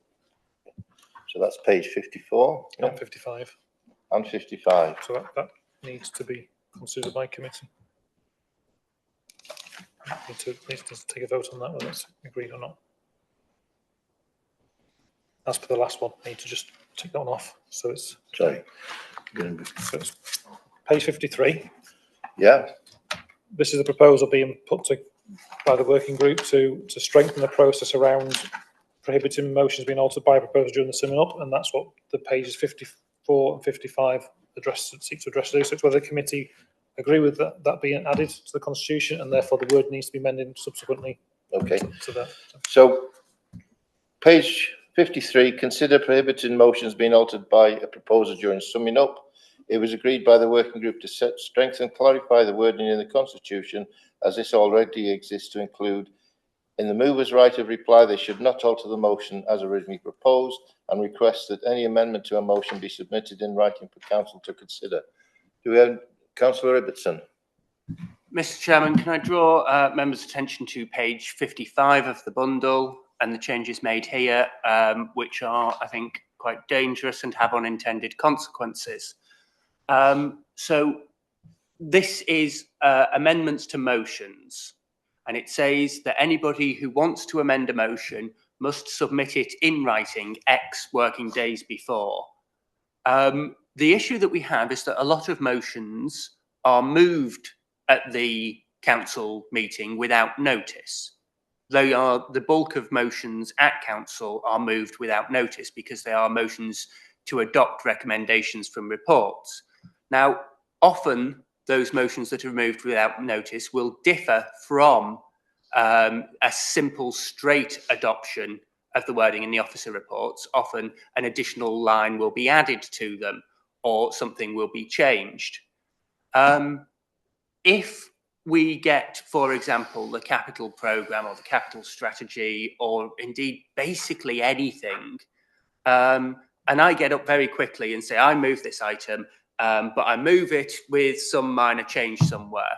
And the administration goes, well, hang on, we don't want whatever you're proposing there. Well, the administration now can't amend that to get it back to what the officers suggested, because they didn't put the amendment in writing days before, despite the fact that there was nothing to amend days before.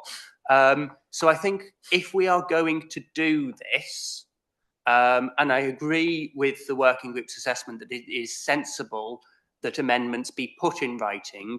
We allow the submission of those amendments in writing, in their written form, in the meeting, such that the chair, at the time that they're going to the vote, has the written wording of the amendment in front of them, but that we don't require advance notice of any amendments, because otherwise we are opening cans of worms for ourselves.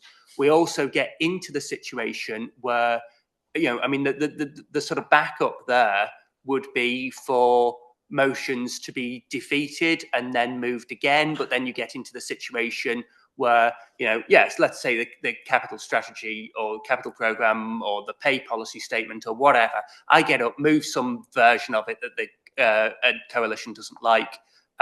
It's defeated so that they can move what they do want, the original one, sit down. But before they can move it, one of my colleagues stands up and moves a slightly different version. I mean, potentially we could be there for weeks. It has the potential to lead to some quite balmy, embarrassing for everybody situations. I agree that at full council, having amendments in writing at the time that they're being voted on is sensible. But I think that the only practical way to do that is to require that the amendment is in writing before the chair at the time the vote is to be taken. So I would suggest that that ought to be the form of words here. Chair, if I might, there's two parts to this proposal. The first, I think, is probably the uncontroversial part about don't change things after we've debated them. And there's a form of wording for that. In relation to the second part about requiring motions in writing, this is to get around the problem, isn't it, of lengthy amendments being read out during a meeting when people don't have the opportunity to properly consider them. And that's what we want to try and avoid, because councillors should be able to properly consider that which is in front of them if they're voting on it. They should know it, they should be able to understand it. There might be a way around it already, Chair. In Rule 13.2. Rule 13.2 of the Constitution says right to require motion in writing unless notice of the motion has already been given, the chair may require it to be written down and handed to him or her before it is discussed. Now, we can get rid of the slightly archaic wording around written down. Just the chair could require it to be circulated in writing to the meeting. And that way, Chair, you can have minor amendments with that people just go, if there's a correction or there's something relatively minor, people can just go, yep, I can understand that. I'm fine. I don't need it written down. Thank you very much, Gareth. I can remember and understand the change of one word in a motion. If it's a long and complicated change, the chair can exercise their discretion and say, no, hang on a minute. People need to think about this. Let's see it in writing.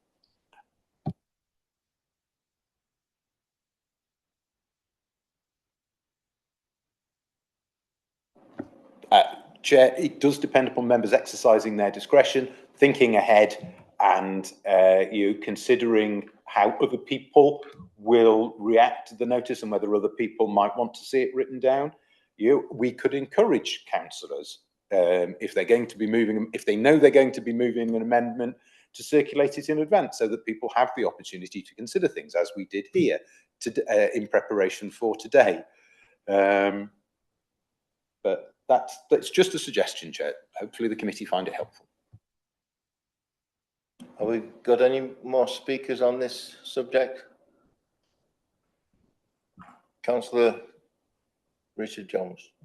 Yeah, it's only to say that I guess just by accepting the changes to Rule 13.2 is what you need to vote on, because if you do that change, then what the monitoring officer suggested would occur. So it's just the changes to be made to 13.2 as directed by the monitoring officer, and that would allow you then to do that. That's the drafting as it exists already, Chair. Rule 13.2 already exists in that, as I read out to members, which is that the chair can ask for something to be written down before it is voted upon. So we might actually have a solution to the problem already, is what I was saying, Chair. 13.2, you were saying that it's circulating writing ahead of the meeting, didn't you say? No, it doesn't say ahead of the meeting. It says, and and this is the problem with reading things out in the meetings, unless the notice of the motion has already been given, the chair may require it to be written down and handed to him or her before it's discussed. So somebody stands up, says, I want to move an amendment, Chair. They then read out a page of A4, at which point the chair can say, Councillor, I see you're reading that. Can we all have a copy, please, so that we can read it as well? Or words to that effect. Councillor Simon Jones. Thank you, Chair. Can the monitoring officer just clarify something for me? The 13.2 as it stands now, does this solve the problem that complex changes could be tabled at the last minute? You were talking before that there are some amendments that may require councillors to do in-depth studies. As I see it, 13.2 just means 5 seconds before the thing is amended, a piece of paper has to be handed to the chair, and that wouldn't solve these problems. Is that correct? Have I read that right?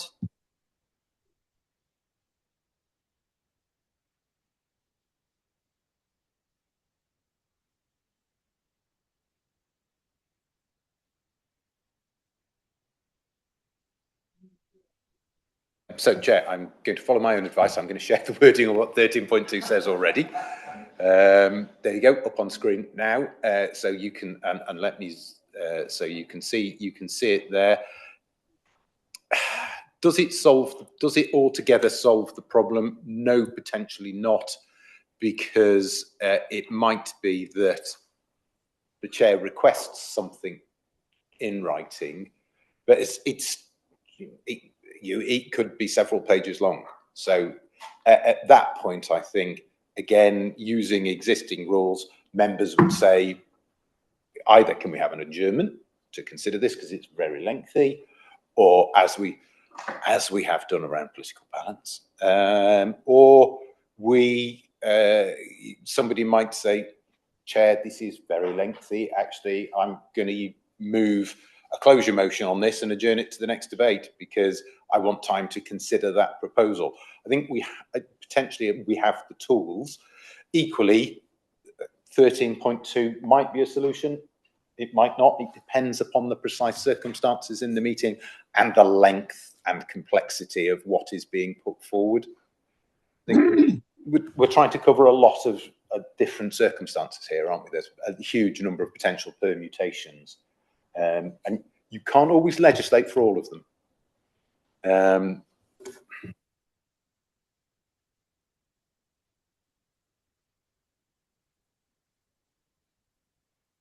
Councillor Parkhurst, you had No couple.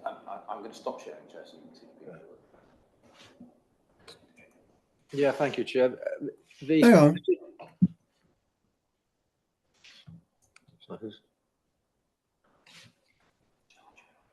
I've got Councillor Parkhurst, then Councillor Coppell, and then Councillor Marshall. Councillor Parkhurst. Yeah, thank you, Chair. The suggested change to paragraph 13.6, which requires advance notice in writing, certain number of working days before the meeting, does concern me because, you know, having a debate, one is supposed to go into that debate with a relative open mind, and it may well therefore be that amendments seem appropriate to be raised, you know, following and as a result of that debate, and I don't think that should be prevented. Otherwise, there seems little point in having a debate if everything is decided beforehand. Thank you. Councillor Coppell. Thank you, Chair. I just think that 13.2 is one size fits nothing. It's too broad. It's trying to fix too many problems with a simple solution. That's my comment. Thank you. Councillor Marshall. Diolch, Cadeirydd. Looking at section 13.2 there, it applies to notices of motion which are circulated in the agenda pack. What we're discussing currently is about the amendments to the motion, which is so 13.2 doesn't really apply, does it?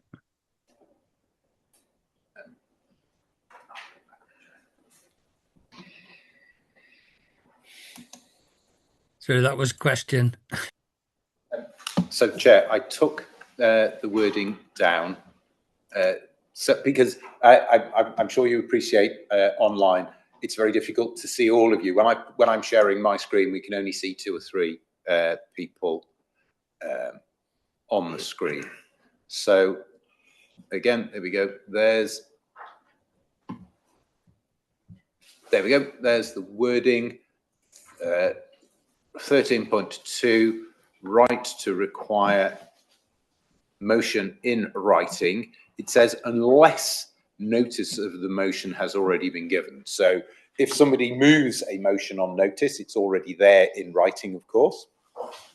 The chair may require it to be written down and handed to him or her before it is discussed. So what that's saying is, if you're going to move something, if you want to move something different to an officer's recommendation, then it needs to be done in writing beforehand, is currently the proposal. 13.2 says the chair might be able to ask for something. Doesn't require you to do it before the meeting, but allows the chair already to ask for it at the meeting. And that contrasts with the wording that's proposed in the slides. There's the difference. One says on notice before the meeting. The other is the chair can ask for it at the meeting if it's sufficiently complex that it needs to be written down for people to consider it. So does the motion in 13.2 include the original motion plus the amendments being proposed? So I'll clarify some of the terminology, and we'll kind of work through it from the base upwards if I can, Chair. So I'll start with the very simple stuff and then we'll work up.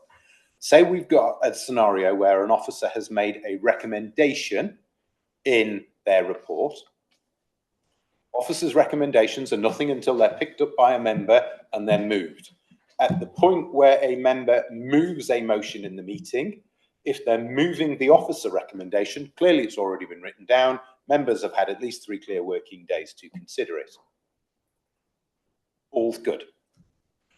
What sometimes happens, though, is that we get to the meeting, there is a report, there's either a motion on notice or an officer recommendation in the papers, but somebody has read it, thought about it, and has come with an alternative that they wish to propose. And it might be quite a lengthy alternative, and they move that at the meeting, which they're entitled to do. They're the first speaker, they're entitled to move that, but nobody at that point has had the opportunity to see or read it apart from that member. Now, there's 2 ways of dealing with that. One we already have, which is Rule 13.2. The chair can say, hang on a minute, none of us have seen this. Can we have that in writing, please? Or there is the suggestion within the agenda that if that is your intention prior to a meeting, you submit what you want to move at the meeting prior to the meeting, so that people have the same opportunity to consider it as on the papers. And that's the effect of what is on the papers, I think. I can see a councillor shaking their head in the room, but that's the effect, as I understood it, of what is proposed as the amendment, Chair. I'll take the shaking councillor out of his misery and allow him to respond. Thank you. So there are 4 different things that we should consider the impact here, and it helps to deal with them each individually. So motions on notices of motion, are already in writing in advance, utterly unaffected by this. Amendments to notices of motion would in theory be affected by this, because you'd have to give notice sometime before the meeting that you wish to amend a notice of motion and submit that. So some point between the agenda being published, I think 3 clear working days before, and the meeting, there would have to be a deadline for amendments. Now, in practice, these also don't matter, because it's not going to be possible to propose amendments to notices of motion under the timing rules that we've adopted. So there will no longer be amendments to notices of motion. So that doesn't really matter. There's then motions moved without notice, which are, excluding procedural motions, which are effectively irrelevant for this, motions to adopt officer recommendations in some form or another, they would also be unaffected by the wording that we've got here, which says only amendments are required to give notice, not notice of all motions to move things. The working groups did consider suggesting that motions to adopt recommendations in officer reports should be subject to notice rules. That was something that I proposed. And the working groups rejected that under quite strident officer advice that this would hamstring the process by requiring them to get things adopted earlier, to brief cabinet earlier and all the rest of it. So the working group took the considered view that there should not be notice rules for motions to adopt officer recommendations, which, as I say, wasn't my proposal, but I understand the reasons for. There is no proposal here to change that. So you would still be able to rock up to a meeting and move something if there's a motion on an officer report without notice, which might be to adopt the recommendations or might be to do something different. But as long as it's on the report, you can move whatever you like without having to give notice in advance. There is then the final category, which is amendments to those motions which are moved without notice. And we're saying you'd have to give notice of the amendments to a motion you hadn't seen a couple of days before, or else you wouldn't be able to move it. So we'd be saying that you had to say what amendments you wanted to somebody's motion before the person's told you what the motion is, which is, is clearly somewhat nonsensical here, but would have the effect of banning amendments on motions to moving some form of officer report. Now, as I say, those motions might be to move the officer report in its sort of virgin unaltered form, or it might be to move something different. But as I say, if the cabinet have worked very closely and very hard with officers to produce something that they think is sensible, and then I get up and move something different, well, the cabinet can't amend that and get it back to what it was. And the coalition can vote it down, but then my colleague will pop up and propose something slightly different again before they can get back in, and they'll have to go through every single member of the opposition before they can get their motion, because they can't just move an amendment, have the numbers to vote it through, make it the substantive, and then vote on that. It could lead to a situation where something that would, under current rules, take 5 minutes to get rectified to what the majority of the council want could take, 2 or 3 hours, which I'm sure is nobody's desire. And so I would suggest, as I say, that we ought to leave 13.2 effectively as it is. Because, as I say, we're not proposing to impose notice rules for motions to adopt officer recommendations, just the amendments on them. So there are unintended consequences here.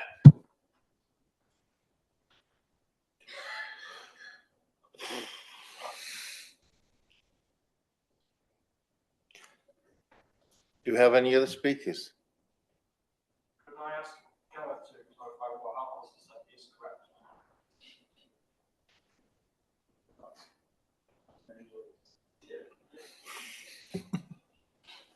Actually, yes.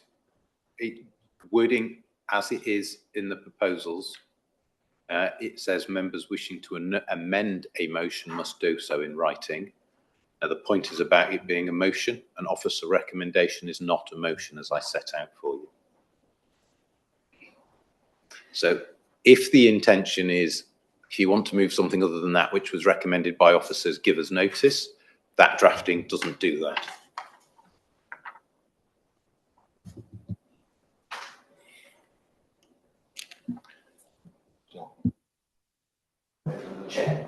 Can I suggest some wording then? Maybe that'll take into account, I guess. And tell me if I'm wrong. Members wishing to amend a motion must do so in writing, submitted before or during the council meeting. This will then be circulated to members. Councillor Ibbotson. I agree wholeheartedly with the sentiment expressed by Councillor Jones, but that is what 13.2 already does, so there's no need to change it. It's Councillor Jones is making an eloquent argument for the status quo.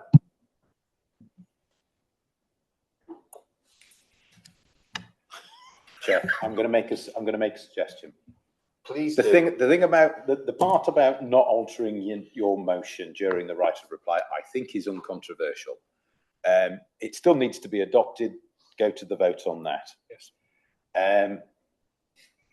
The bit about motions. Either I can't. I just sense this massive nonplussed vibe coming from the room, Chair. To put it that way. I think people clearly want to think about it. Either put it back to the end of the meeting or put it off to another meeting and then move on to something else, Chair, because you've still got a number of suggestions to work your way through, and clearly at the moment people are either confused or not, or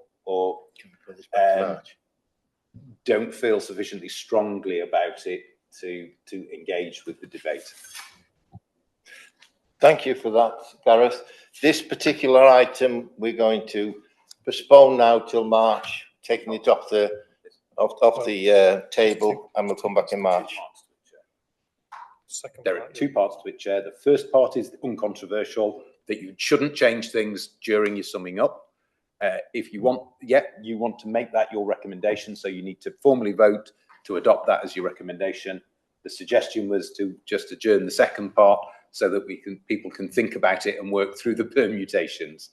Okay, so 13.6 amendments to motions, Part A. Do I have a proposer? Thank you, Councillor. Is it a seconder? Councillor Stew. All those in favour of adopting Part A?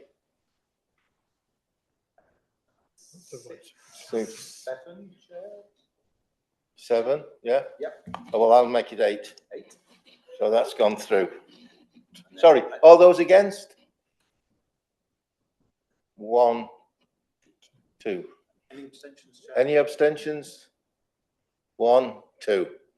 So Part A has gone through. Part B will defer to the March meeting, when hopefully we'll have a greater understanding of exactly what's suggested. Right. Is on to budgets. What's the time? It's 11:53. Yeah. I'm going to propose a quick 15-minute break, and then we'll proceed with the next item, which will be budget meetings. Thank you.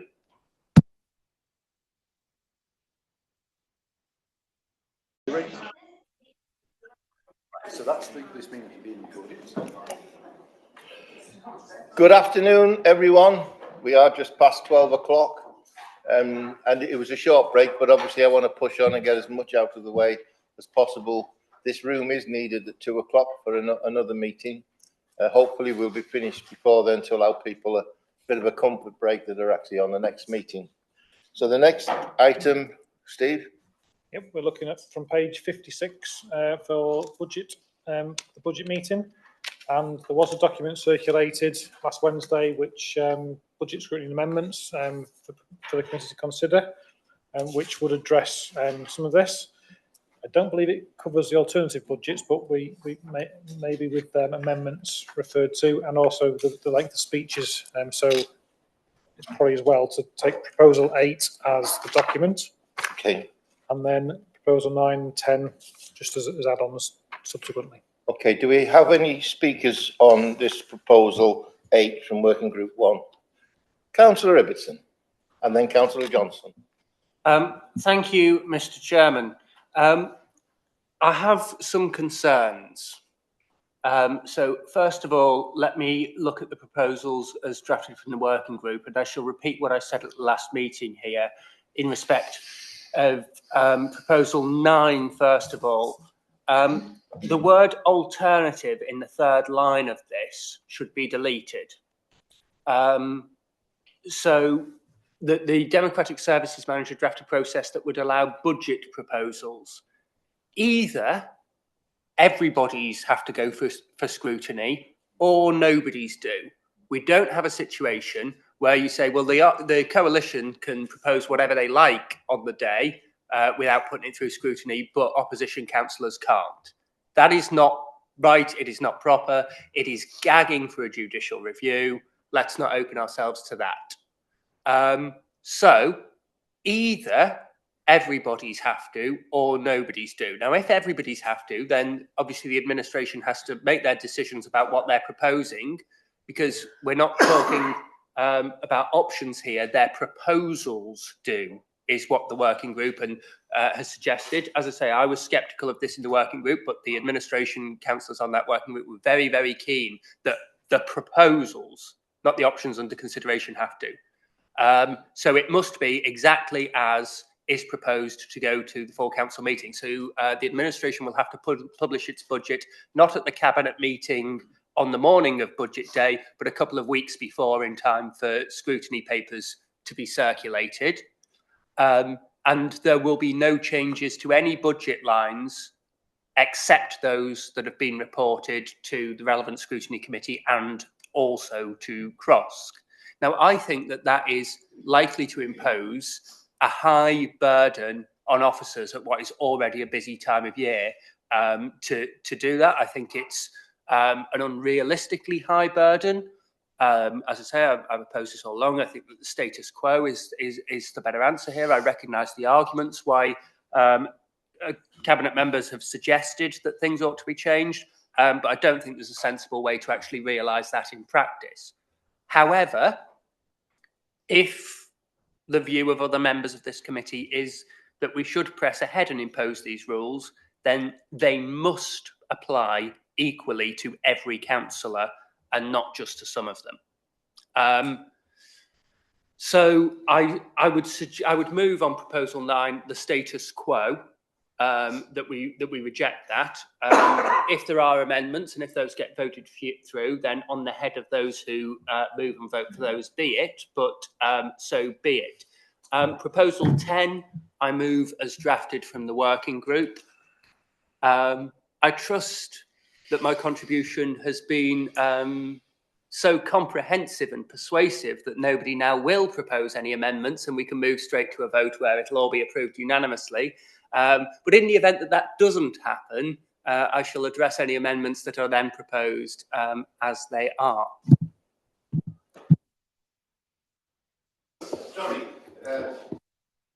Do you have a seconder? Councillor Broccoli. And the Councillor Few. Thank you. Gareth just wishes to come in first. If I can, Chair, we have a budget process in the Constitution that already requires the administration to put forward the Cabinet to put forward its proposals. So the wording as drafted is intended to pick up the fact that Cabinet have a route to follow where Cabinet proposals must go through scrutiny, and that's why it refers to alternative budget proposals. It is trying to pick up the point that all budget proposals need to go through scrutiny, because we already have a requirement for half of our proposals to go through scrutiny, but not all. I'll allow Councillor Ibbotson to come back and then yourself, Councillor Johnson. Just for clarity, what has been presented at overview and scrutiny committees in previous years has been termed options, not proposals. There is an important distinction between the two. What is suggested here is that proposals ought to. The administration has been very keen to set out that opposition members cannot associate them with the options that go there because they are not their proposals, and that they haven't been approved by Cabinet. Under this, it is suggested that proposals that a member is proposing, is putting forward, is standing by, is the proponent of, and would therefore be accountable for such disquiet as might be raised about it, for example, in the press. And so it is very, very important, if we're saying proposals here, that proposals apply to all.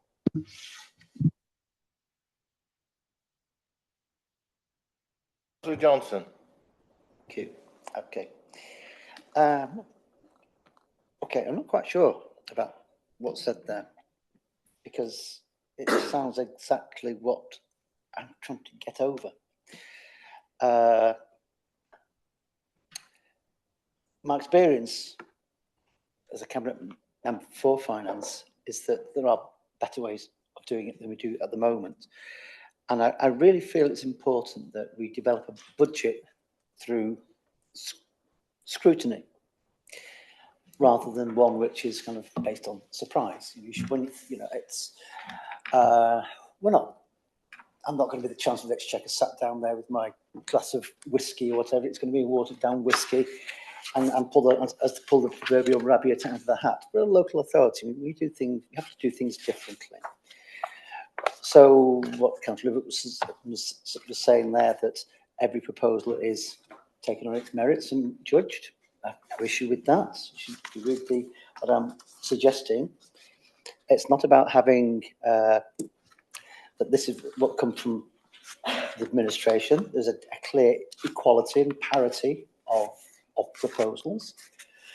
However you wish, you go and say them. So, for example, that on the sheet I've got here, budget scrutiny and amendments, budget paper considered. The Oversight and Scrutiny Committee receives the relevant portfolio sessions of draft budget and medium financial strategy, including schedules, cost pressures and proposed cost reductions, as happens at the moment. Officers and Cabinet members able to present proposals and answer questions, no problem. Proposed amendments will only be considered if they're on the budget paper. So it's like, if you want to go and amend something, you tell the officers what's going on, and they will know what's going on, and they can discuss it as well. As current in the process of scrutiny, changes can be suggested to budget proposals and amendments from the floor, which again is, I think, I'm struggling to see a difference. It's just trying to be more professional in what we go and do, how we go and do it, that we know there are going to be options, we know there's going to be conclusions and decisions. I think it is very important that those who sit on oversight and scrutiny committees are part of that process. And it's not just something, here's the budget, let's go and vote on it. Oh, we've got a quick surprise amendment that came through this morning. I think we're being grown-ups here. And if that means that the council's budget comes forward to an early date than the actual council meeting itself, then so be it. That happens in quite a lot of other councils anyway. You just need to go and read the press reports. I've been through looking at the way it works in Monmouthshire, and they're quite clear what the council tax rise is even before they go into the council tax reduction or whatever. Is before you go in the meeting. I have no issue about that. This is about having a budget developed through scrutiny, proper scrutiny, rather than saying this is one model. There can often be some very, very good ideas which come up, which sometimes when you're in administration, the way they can really help in the way you go and do things. But the thing is to make sure that everyone is aware of them. Now, the other point, as I've been going through the process, is that at no point along the line, what I've suggested, is that anything is ever ruled out. So that, for example, if a proposal comes to a scrutiny committee, which is what I call the service committees, portfolio committees, they can look at it. They may not. They may recommend, no, we don't think this was going to work, but it can still go to CROSC when the CROSC have their budget meeting and be considered there, and it can still be considered at the full budget setting meeting. So nothing is ever ruled out, but every proposal that goes into that budget will have been looked at, and that is the key thing I think that we can improve our budget setting system. Now, if you think about one based on surprising rabbits out of hats is a great way to go and do it, I strongly disagree. It shouldn't be like that. Thank you.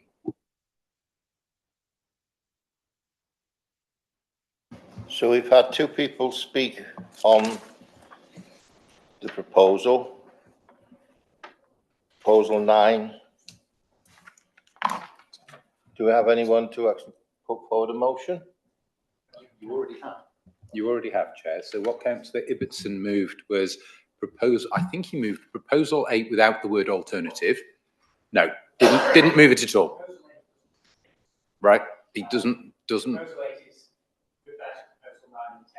Yeah. Proposal 9, I moved. He moved status quo in relation to number 9 and then suggested adopting 10. That was seconded. Go to vote. Unless it. The The question was, should you go to the vote, Chair? Are there any speakers to the motion to not adopt 9 and to adopt 10? If there aren't, then yes, Chair, you go to the vote. Clarity is that what I've gone and put down here, if as the outcome would be to accept 10, and we've talked about having a scrutiny process. We've said that groups can propose amendments to the motion, or to the budget motion that comes through at the budget meeting. Then is that adequate in terms of what we've written down there? Do the two match up? And I would rather we agreed on if it's possible, to begin the process of scrutiny before we get to it, and then see where we are up to, and then go and consider what the most appropriate way of holding the meeting is. I feel that we need to get the two synchronized first, and then agree.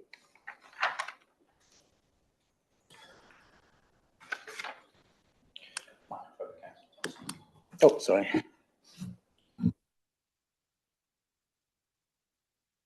Councillor Parkhurst. Yeah, Chair, I'd like clarity on what the intention is where an opposition group is proposing some changes to a budget which would not constitute a full alternative budget. The wording here refers to 15 points. Well, it may be that an opposition group proposes, I don't know, 5 points, five particular changes, which presumably wouldn't amount to an alternative budget, but would still need to be, balanced and legal. And I'm not quite sure how that caters for that in this proposed wording.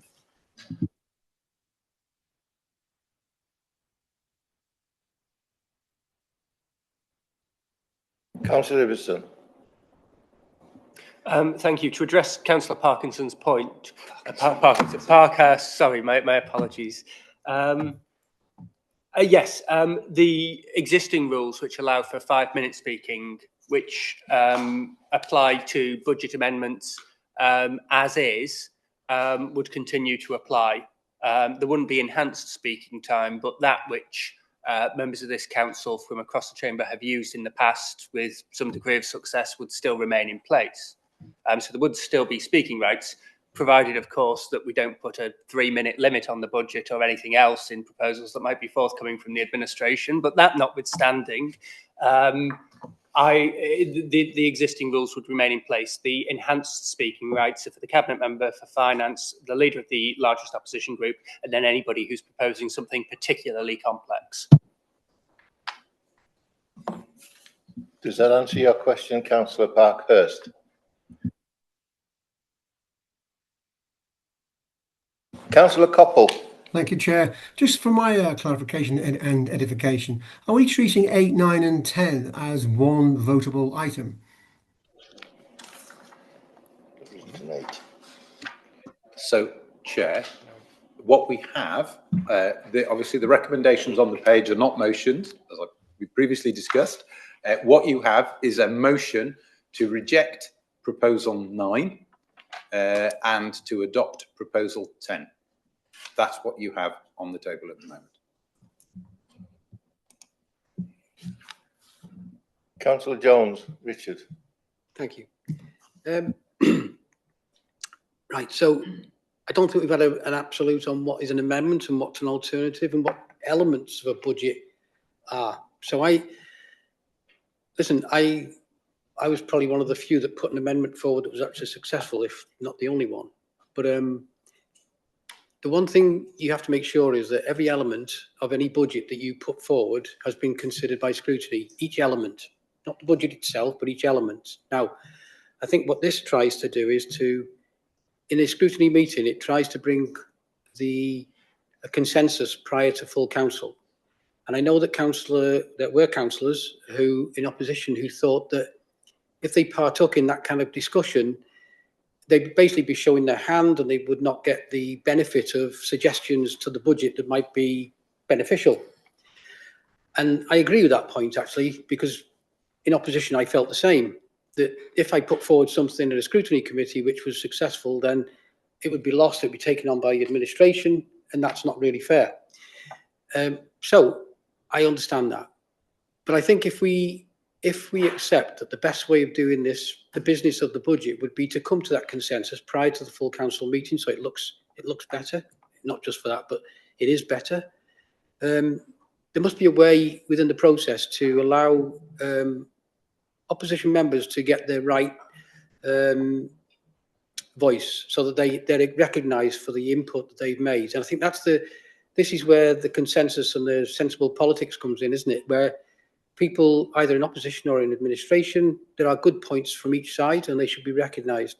So I don't know how all this comes together, but if the end game, at point Z, is to get consensus at full council so that it's understood why everything's been discussed, it needs to be kind of grown-up politics, doesn't it? And we need to recognise what people put in and what people suggest. I'm always in favour of that. But I also recognise that every element of any budget, whether it be alternative or an amendment, has to have gone through scrutiny to be considered. Considered because of the effects, the consequences that any one particular thing might have. So if those have been considered, if the effects and consequences of each element of any budget that is put forward either as an amendment, an alternative, or the original budget, if there is such a thing, as long as that's been done, that's fine with me. And then you recognise them within whichever budget comes forward, the people that have inputted into it, and give them recognition for those parts. That would be the best thing for me. And I don't know how we word that any better than what's been put down here, but I'm more than happy to support, not that I'm voting, but I would be more than happy to support that, whether I'm in opposition or whether I'm in administration. Councillor Ibbotson. Thank you. I welcome Deputy Leader's comments and the sentiment behind them. I'm grateful for his constructive engagement on this issue. I share a lot of his views. I have wider practical concerns about the level of scrutiny requirements we're talking here in terms of officer and cabinet capacity. But putting those to one side for a minute and just focusing on the issues that he has raised, I think that what he has said is entirely sensible. The issue is that neither what is in the in the agenda pack on the slides for this meeting, nor what has come in from his cabinet colleague, achieve the goal that he is setting out there. Neither does anything, as he himself has said. He doesn't have any proposals here for it, and neither do I. So whilst I share his sentiment wholeheartedly, the fact is that there is no wording that achieves that we can vote for today. So then the question is, well, given that, what do we do at this juncture?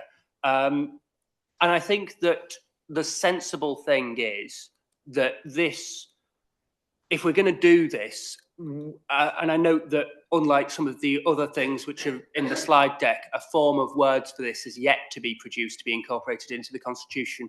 Clearly, before we get to a form of words, there is going to have to be a lot more thought.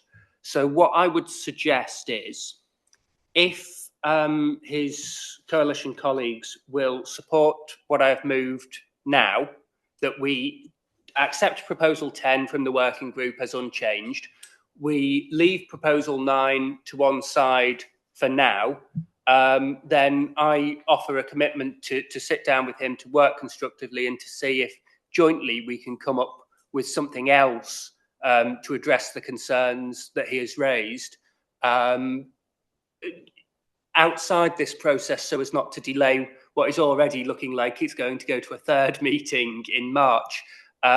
So as not to cause any more delay in the review of the Constitution as a whole, and we can look to explore that and see if we can reach some kind of cross-party consensus outside this meeting.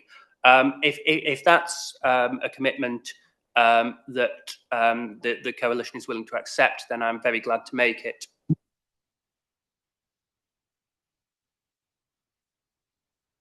Right. I'm here as a member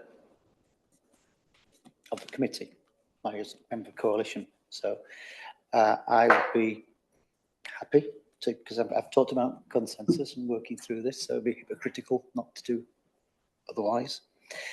I don't actually think we're very far apart on the process and the scrutiny. We have issues, whatever. I don't think we're that far apart, to be honest.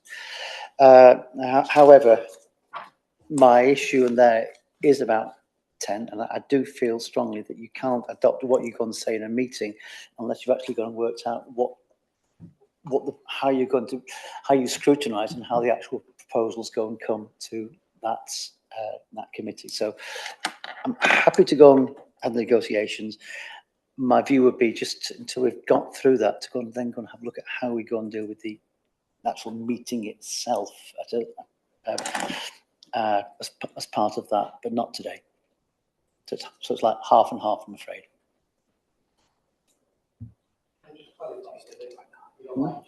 Please, I'd welcome it. Yeah. So. Can I just clarify then? Are you, Councillor, are you happy with 10? Okay. No, what I'm saying with 10 is that I could be happy with 10, but I think it's a bit of a cart before the horse. But we're talking, when we're looking at it, we're talking about the process of that scrutiny which leads up to that. So do you want to simply go and agree the actual meeting, how the actual meeting is conducted without actually working out, for example, it says here, it says here, an amendment to fewer than 15 points of the substantial budget. Now, so allow the group leaders introducing an amendment which is of sufficient detail. Now, does that mean that each group leader can then go and produce a document of up to 15 substantial points? 15, was it? An amendment to 15 points. That's for each group, is that? That isn't clear to me. Okay. So that's all I'm saying here is okay, that I'm happy to negotiate and discuss about the first, right. The second one. We've got both sides are happy to leave proposal 9, and we've got Councillor Johnson who suggests a little bit more forethought in proposal 10. I take it that's the position from both the opposition and the leadership, yeah? Chair, could I just say, it's not about opposition leadership. The way I see it here, it is, we're all members of the committee and we don't have opposition and leadership on the committee. Thank you. Members of the committee. Thank you. From both sides of the committee. Therefore, I propose, what I'm going to do is 9 and 10, we'll put it. Would you like to withdraw that proposal and we will postpone both 9 and 10 for a future date, yeah? Yes, I'm happy with that. Yeah. You're happy with that? Julian's gone. Okay, so 9 and 10 we will put to. Are you happy with withdrawing it, Julian? Yes, thank you. Yeah, I'm sorry I've had my camera off. My battery is incredibly low. I have messaged Kerry to let her know, and then I'll switch to my mobile when this battery dies on my iPad. So I'm just saving the battery for now. Thank you. Thank you. So proposal 9 and 10, working group 1, are now deferred for another discussion, another meeting, another discussion. Yeah, thank you.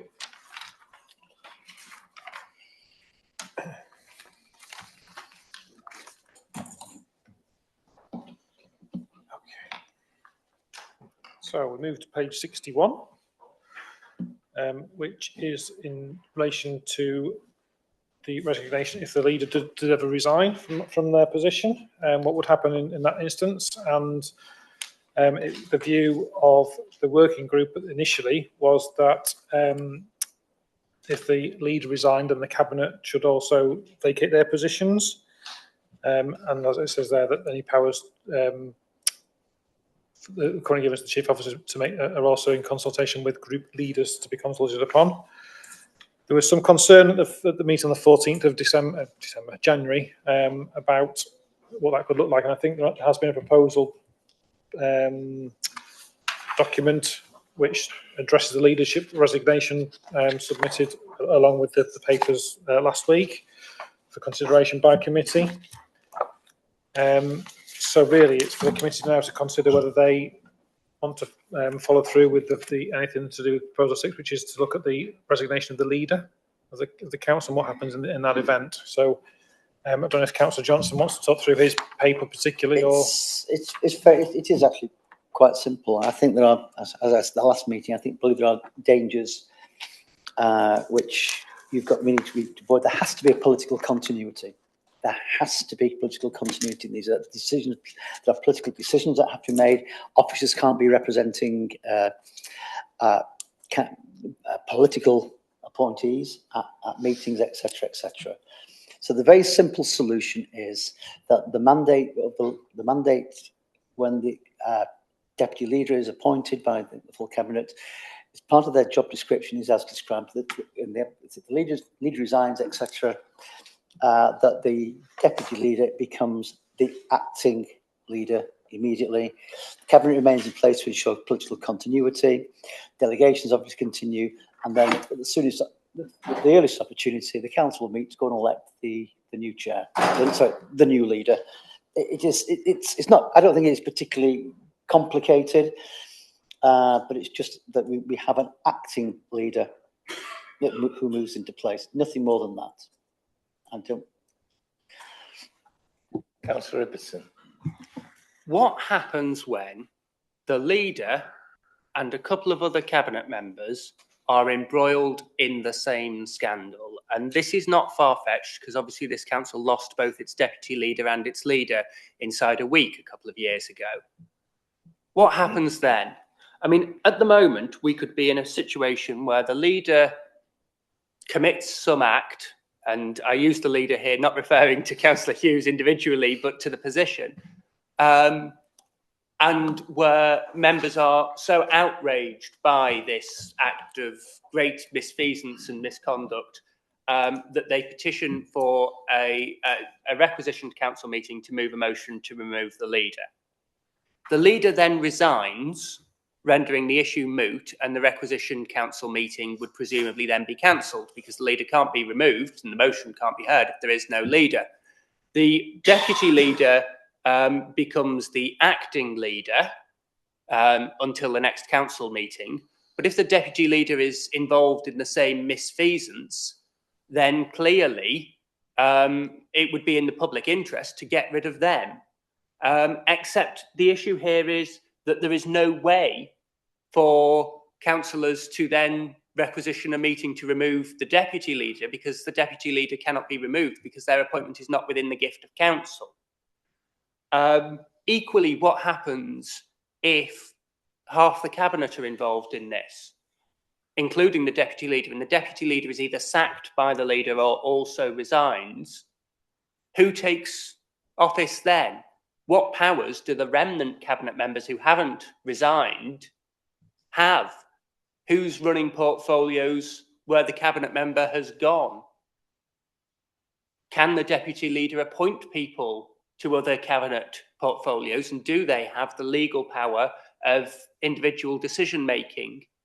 The reason why this proposal was discussed by the working group originally, and why the working group came to the conclusion that it did, having had a huge amount of mature discussion on this issue, is that there is no sensible way to square this circle other than saying, because the cabinet are not appointed by council, they're appointed solely by the leader. If the leader is, in the view of council, judged to be not able to act, or if the leader in their own judgment is not able to act and resigns, then the leader's decision making ends there, including their decision on who should or shouldn't serve in cabinet. And so there, in terms of operation of the legal powers of cabinet, and in terms of fundamentally the accountability gap, I mean, if we wind up in a situation whereby the leader goes shortly after a July council meeting, and the next one isn't until the end of September, start of October, then potentially we end up with a huge period of the year where somebody who has not been appointed by full council is exercising the functions of the leader. Potentially when a leader's resigned in a scandal, appoints as his deputy leader just before he does somebody he considers will execute a revenge tour on his behalf and sets fire to everything.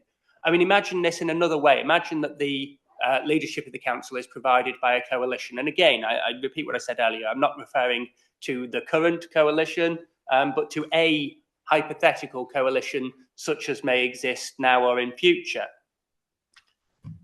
If one half of the coalition withdraws from cabinet because they are hugely dissatisfied with some decision or some function or some behaviour or whatever, and the council lacks stable majority, and the leader goes, resigns because they think, well, I'm not dealing with this anymore.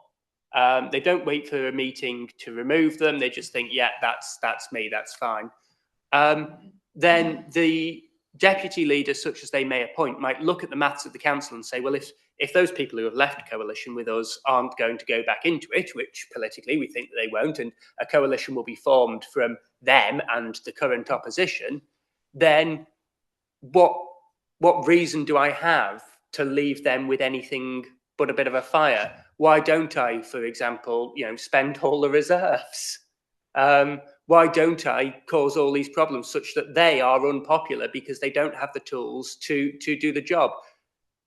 In that period when an administration falls is the most dangerous for the council, and limiting the power that can be exercised in an effectively unchecked fashion in that period is hugely, hugely significant. So that's the risk of doing what Councillor Johnson has set out. What's the risk of not?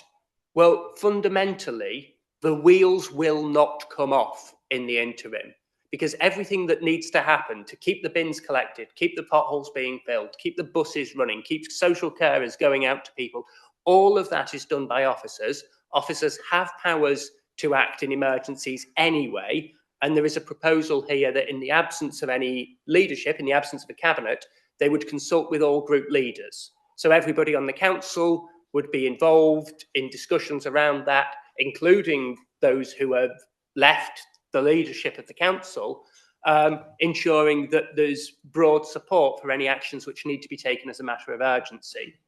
That is a sensible, workable position which would maintain the trust of everybody in the council. Now, as I say, the working group arrived at this not on the suggestion of one person, but as a consensus view that there isn't really a better way to do this. And so I would encourage very, very strongly that what is not broke in the working group proposals, we do not try and fix with things which, have a lot of potential implications, unintended consequences, and risks in how a falling leadership might behave.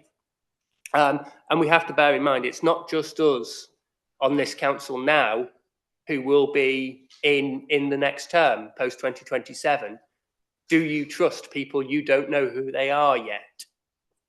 And finally, when I mentioned earlier on the proposal about motions from Paul Johnson that it was 64% likely to have been just by AI, 10% by a human, and the rest some combination thereof, I would point out that this one is over 95% likely to be just AI. And I noticed he didn't deny earlier that the other one was ChatGPT. We are talking about serious issues here about the leadership of this council. Let's give them mature consideration and deliberation, as the working group has done, and not just put into the constitution whatever guff ChatGPT spews out. Please, let's be sensible about this.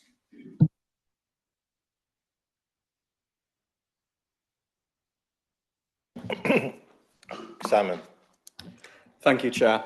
I think what Councillor Johnson is proposing here makes perfect sense. It is the normal model for government. If the Prime Minister resigns, the entire cabinet does not have to resign, and power is not handed over to the civil service.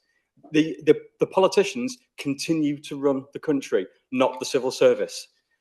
So that is my first point. My second point in regards to AI. AI is an important tool. We all use it. In fact, Councillor Ibbotson made a notice of motion in September last year saying how councils and councillors use AI and suggesting ways how it can be used.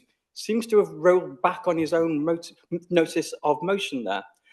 Thirdly, I appreciate when he was mentioning positions, he was making it clear it wasn't the current holder of those positions. I shall do the same. In his whataboutery, which we heard quite a lot of there, what if the leader has done something terrible? And what if the deputy leader is in cahoots with him?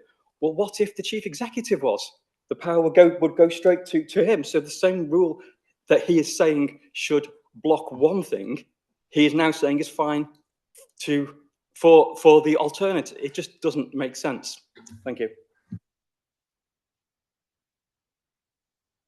Councillor Ibbotson. Thank you. First of all, Prime Ministers cannot resign until their successor is in place. That's something that we don't have in the council. The leader can go and leave us without a leader, which is why we're even having this discussion. Secondly, when the Prime Minister does resign, the Cabinet are treated as resigning with him. So this would bring us into line with Westminster as opposed to out of line, as Councillor Jones suggests. Thirdly, the working group has suggested that power go to chief officers, not just one person, the chief executive. And so in the event that Councillor Jones describes, that power is distributed. Fourthly, if the chief executive were in cahoots with a leader who was up to no good, as has allegedly happened at other councils, there are proper processes for the chief executive to be suspended, which are out with the scope of this working group. None of what has been said there holds any water. And on a final point, to correct Councillor Jones, the motion that I brought to full council pointed out the dangers and risks of AI and proposed that this council adopt a number of safeguards to protect Flintshire residents from having their data accessed by hostile foreign governments, from having their personal data used for AI training, which then appears in responses given to other organisations because it's part of the training corpus, to protect people who live in this county from the environmental impacts of harmful of the carbon emissions and water usage from data centres used to produce, used to fuel AI. It was about the risks of AI and the dangers of it, and about mitigating the harm given the administration's desire to rush headlong into using it without any safeguards in place. It was not a proposal that we use AI. There was nothing like that in there, and I hope Councillor Jones will reflect upon that, withdraw his remarks, and concede what seemed to be his point, that AI is dangerous. He just thought that I was using it. I do not, I have not. I would suggest that when we're talking about important functions of this council, it ought to be specialists and people who know about it, people who understand it, people who have thought about it, people who have discussed it, rather than whatever some American company thinks is good for us.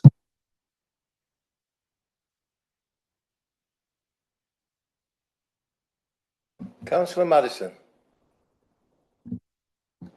Thank you, Chair. I think I raised this point on the 14th of December in terms of having a vacancy if the Cabinet vacate their positions upon the resignation of the leader of the council. Yes, we have discussed political powers, what the Cabinet do, but I'm concerned about their social and community role in the community. I've been told by many of my residents what they really appreciate is seeing councillors and Cabinet out and about in the community. If we have a vacuum, say, where the Cabinet member for social services, there isn't one, cannot make planned visit to care homes, the Cabinet member for education cannot make a visit to school governors, the Cabinet member for street scene does not do a planned pothole inspection, that's not going to go down very well with members of the public at all. And in terms of what happens at Westminster, I'm not really bothered about that. This is Wales, it's not London. Thank you. Thank you very much, Councillor Madison. Do we have any other? Oh, Councillor Richard Jones. Thank you, Chair, for allowing me in. Listen, we need to get off our soapboxes, some of us, and the item that we're dealing with is the resignation of the leader and what happens. Shouldn't be that difficult. Continuity is probably the main factor here. And from the outside, when you're looking in, saying things like, "Oh, well, the chief officers should be able to, disseminate these responsibilities of the cabinet members, and the chief executive should do this, the monitoring officers that, or the chief officers." It sounds very, very good, but I know, because I'm on the inside of that, the resource difficulty that would present. So practically, that just wouldn't work. I mean, apart from there being the other issues, political accountability of decisions made during that period, times, clash of personal interests for officers and members, etc. There just isn't the resource to do that. I understand what Councillor Ibbotson is saying, but from a practical point of view, there isn't that resource available that we could just tap into officers to cover for no cabinet members being there. So accept that, because it's just true. But there has to be continuity. So the continuity, you would imagine, wouldn't you, if you've got a deputy, the continuity is if the leader resigns, the deputy takes the place. I mean, that's how it works, isn't it? That's why you've got deputies, so that you can do that. Perhaps the only way through this, I mean, I'm not sure whether the wording says this, but maybe there is the AGM, the full council meeting, that the leader is nominated and voted upon. He's then elects his cabinet. Maybe at that point, he should elect a deputy or deputies, and that also be voted on the AGM, so that it gives some, if you like, acceptance by everybody, not just the leader himself, that the full council has voted that those two deputy leaders, or one deputy leader, or three, whatever it might be, have been accepted. Once that's been done, then it's more of a natural process then, if the leader resigns, that the deputy would have that power, if you like, would have that, power, that's the only word I can think of, to take that position, acting as the leader until something. But at least then there's continuity, and a voting has taken place with the full council that understands and suggests that the deputy would do that in that case. That would seem like a more sensible way to do it to me. Thank you for that, Councillor Jones. Just to bear in mind, we're talking a very short time period, and the speed with which Flintshire County Council works, I doubt very much would be done in that short time, apart from obviously the ongoing appointments already made, which will have to be fulfilled. The leader, you'd like to speak?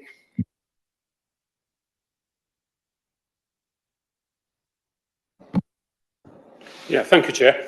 Yeah, if something like that would happen, I would assume that one of the cabinet would actually vote who they would want to take over the leadership for that period of time until full council actually come together and voted on who they wish to be the leader. So you've got continuity, because there's a lot of work done, and just putting people straight into cabinet and whatever, it would be too, it'd be difficult, because people need to be up and running with some of the things that go on in cabinet and whatever. And I would be confident that should a leader and the deputies both went, that any one of those cabinet members, they would vote who they would want to be the leader for that period in time until full council elected the leader. Thank you, Chair. Councillor Parkhurst had his hand up first. Yeah, thank you, Chair. I believe full council elects the leader rather than the cabinet. I'd like to move that we accept the recommendations of the working party on this. Thank you. Councillor Evans is seconded.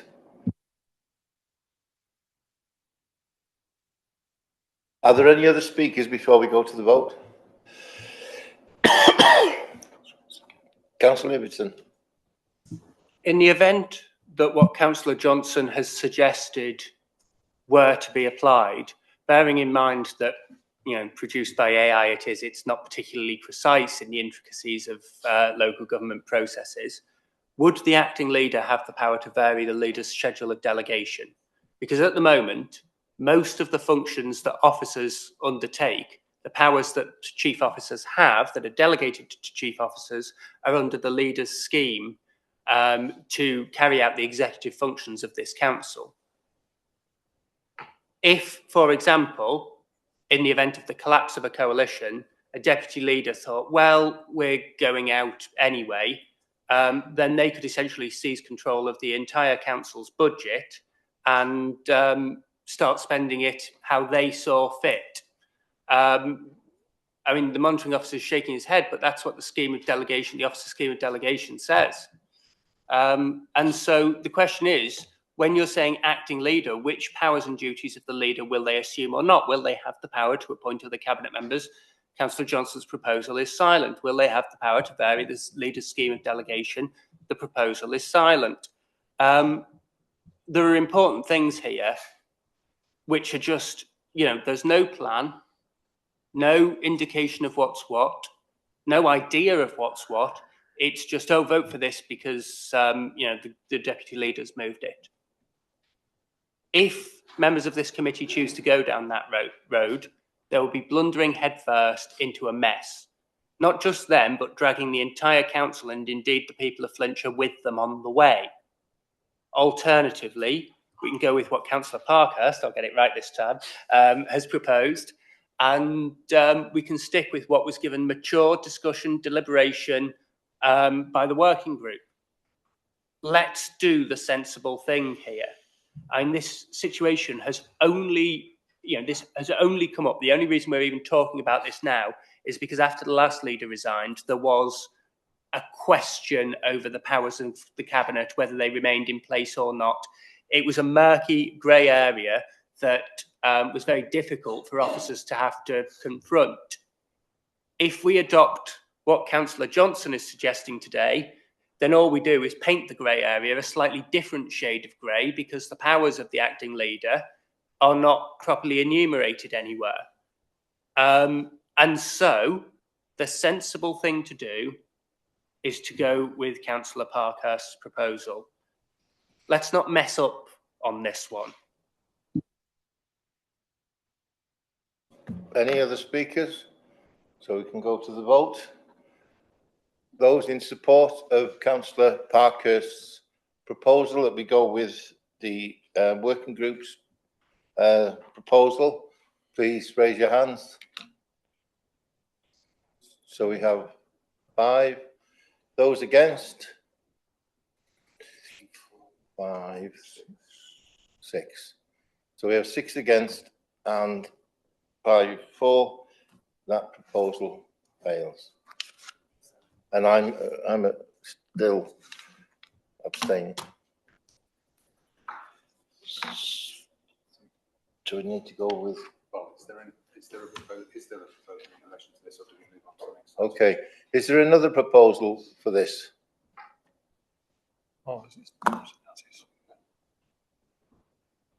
No? So it's just the alternative I proposed. Sorry? It's that suggestion that I have put forward. Do we have a second for that?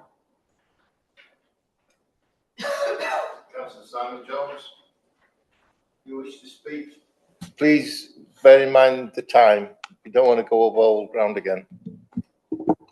What is actually being proposed here? What wording is proposed to be inserted into the Constitution? Because I assume it's not the whole 2 pages of AI slop. I assume it's some distilled version of it. So can we have the full wording, and can we enumerate which powers the acting leader will and won't be able to use? Can we have that from the proposer? And if he can't give that, will he withdraw his proposal?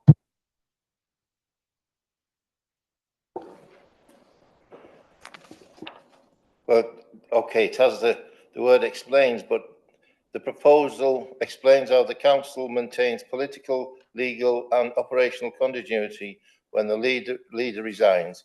It sets out why an immediate acting leader is essential while officers cannot fill the gap, and the simple steps that ensure stability until the full council elects a new leader. Is that your proposal, Councillor Johnson? Councillor Ibbotson? So what wording is actually proposed to be incorporated into the constitution? Presumably not, you know, all this proposal explains how the council maintains. You presumably not proposing to actually just paste that into the constitution and all the American language that the AI has produced for you here. All the Americans, but presumably we're going to, you know, stick with British English spellings in our constitution, or are we surrendering that to AI too? Are we having all the bit about the risk of a leadership gap? Are we copying that into the constitution too? You know, the constitution is a precise document that gives clear instructions. This is, you know, AI waffle. We can't paste all of this 2 pages into the constitution, surely, or is that what you're proposing? Okay, so Chair. If I, the wording, this is your wording, Paul. yeah, sorry. When the leader resigns, dies, ceases to be a councillor, or is unable to act, the deputy leader becomes acting leader immediately and may exercise all the functions of the leader until full council elects a new leader. Yeah. Cabinet members must remain in post until they resign, cease to be councillors, or removed by the leader or acting leader. All existing executive delegations continue during any vacancy and remain in force until amended by the acting leader or new leader. And following a vacancy, the chair of the council must call a full council meeting as soon as reasonably practicable to elect a new leader. Is that your proposal in a nutshell? In a nutshell, yes. I mean, just to point out that I said I'd bring a paper explaining the situation rather than the wording. But the last on the meeting on the 14th, I said I'll bring forward a paper which said I've explained the position from the view of cabinet and cabinet member. Thanks, Paul. Simon, do you accept that as a seconder? I certainly do, yes.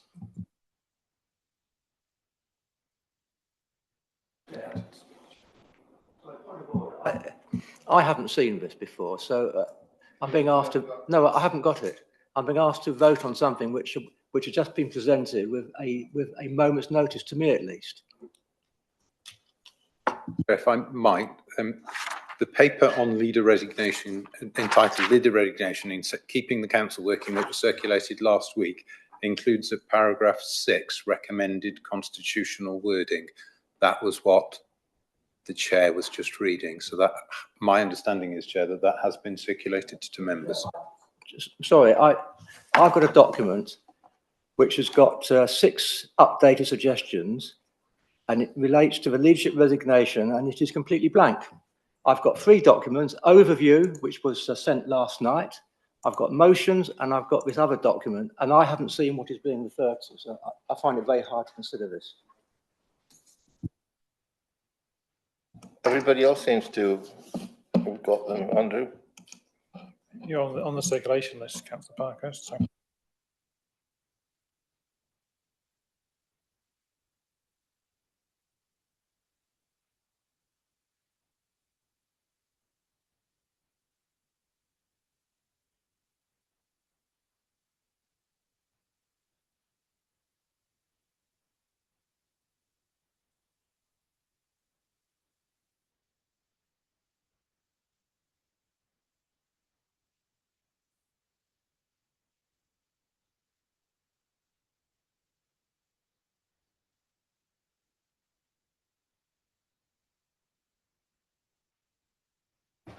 So, Chair, I've just looked at back to Stephen's email.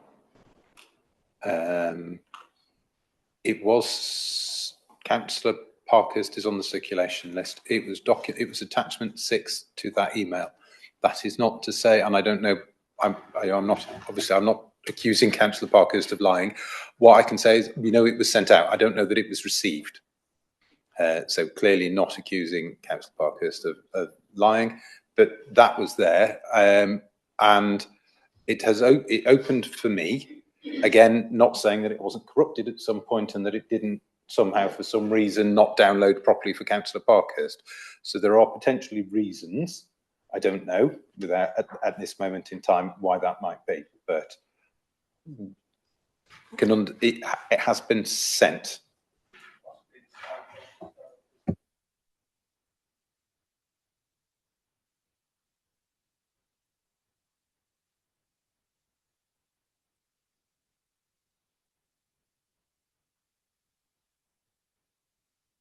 You understand the proposal now?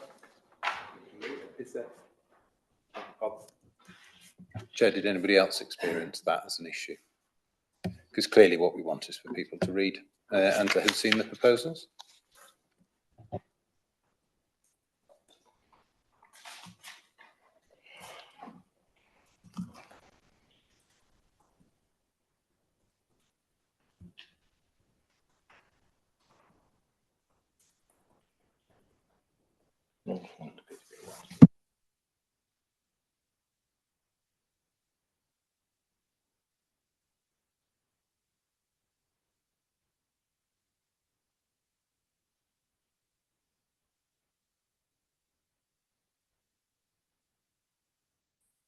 Whilst Councillor Parkhurst reads that, you're quite happy, Councillor Simon Jones, to second that?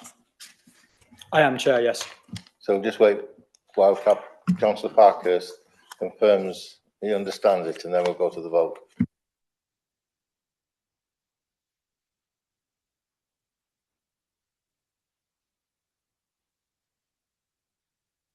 I appreciate people want to speak, but I'm also conscious of the time. We're going to get kicked out at 2 o'clock. I don't really want to come back to a 19th meeting.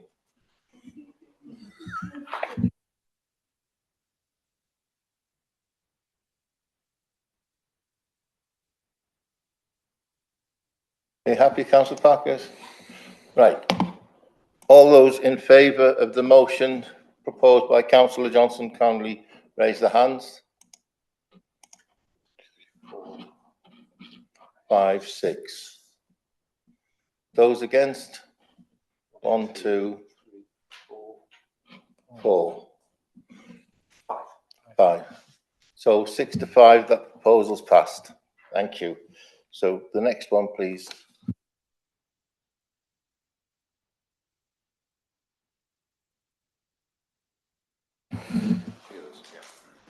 Okay, so we move on to page 62, which is in relation to the wording that was quoted from the working group 2 considered under this, but it was clear guidance on incapacity of the chair should be included within the constitution, similar to that of the leader. But when it was discussed on the 14th of January, the word incapacity caused some consternation amongst the committee, and it was considered that it shouldn't be used. So the consensus was that the question of the chair being able to fulfil their duties was a more appropriate term of reference for that. So there is some draft wording included on page 64 to be inserted at the relevant position point within the constitution if this proposal is accepted. But that's what the committee needs to consider today, is whether they agree with the procedure or mechanism where the chair cannot fulfil their duties as the chair of the council. Councillor Ibbotson. Thank you, Mr. Chairman. I have a couple of qualms with the draft wording, though I'm supportive of the intention here. So if we turn to page 64 in the bundle, the first point of it I've no particular issue with, nor the second. Sorry, let me correct myself. On the first one, when it says the chair would be asked to take a temporary leave of absence, the question then is, if they are asked to, what happens pending the response? Obviously, if they say no, then the chair remains in force. That much is clear under point 1.5. But if the chair just does not respond, implying that we're asking them to implies that, you know, they only take it once the chair says yes. So a sort of null response here would not empower the vice chair to act, which in the event that the chair was sort of, you know, in a car accident and in a coma or something, would then appear to leave the vice chair to act, unable to act. So we need to reflect this word around ask to take a leave of absence. And then point 1.2 seems fine. 1.3, and again, this links into the back of 1.1, the calling of a special meeting. Clearly, if this were to happen a couple of days before a scheduled council meeting, it should be brought as a late agenda item to the council meeting that's already called, rather than have an extra one. You know, if the people who are responsible for doing this were to make that determination, like, you know, 3 days out from a council meeting, then it would make sense, rather than calling additional meetings and potentially leaving the whole thing up in the air until then, that we just, you know, do it whilst we're all here. 1.3.1, fine, but then that obviously needs to make clear that if it happens at a regular scheduled meeting, or indeed a special meeting which has been requisitioned for another purpose but which is happening anyway, then this does not displace other business. 1.4, the chair may appeal the action by notifying the monitoring officer / chief executive / head of democratic services in writing that they're capable of fulfilling their duties as chair of the council. That really ought to be one person, so that there's clear lines, because obviously if it's gone to the head of democratic services but the monitoring officer and the chief executive don't know, then this is it ought to be one person who is then responsible for ensuring that, you know, the vice chair doesn't execute any functions without the others. So I don't know whether it was the intention to give the chair a choice or whether it was the intention that we would pick one now, but we ought to pick one now. And then there's this 1.5, upon accepting the appeal, and appeal is the language used in 1.4. Appeal implies a case to be heard at which somebody will make a determination. Accepting the appeal implies allowing the appeal in a sort of legal sense rather than dismissing it. The intention of the proposal was that the chair would have an absolute right to resume office regardless of what the head of democratic services, the monitoring officer, the chief executive, the leader of the council, leader of the largest opposition group, vice chair might say. And so the wording on 1.5 and 1.4 in relation to appeal, I mean, originally the proposal was that it would just be that they send a letter to, and on receipt of the letter, the chair resumes their full powers, and that makes it sort of self-executing. On receipt of the letter they do, rather than any determination as to an appeal. So with those minor changes to the draft wording, I support the proposal from the working group.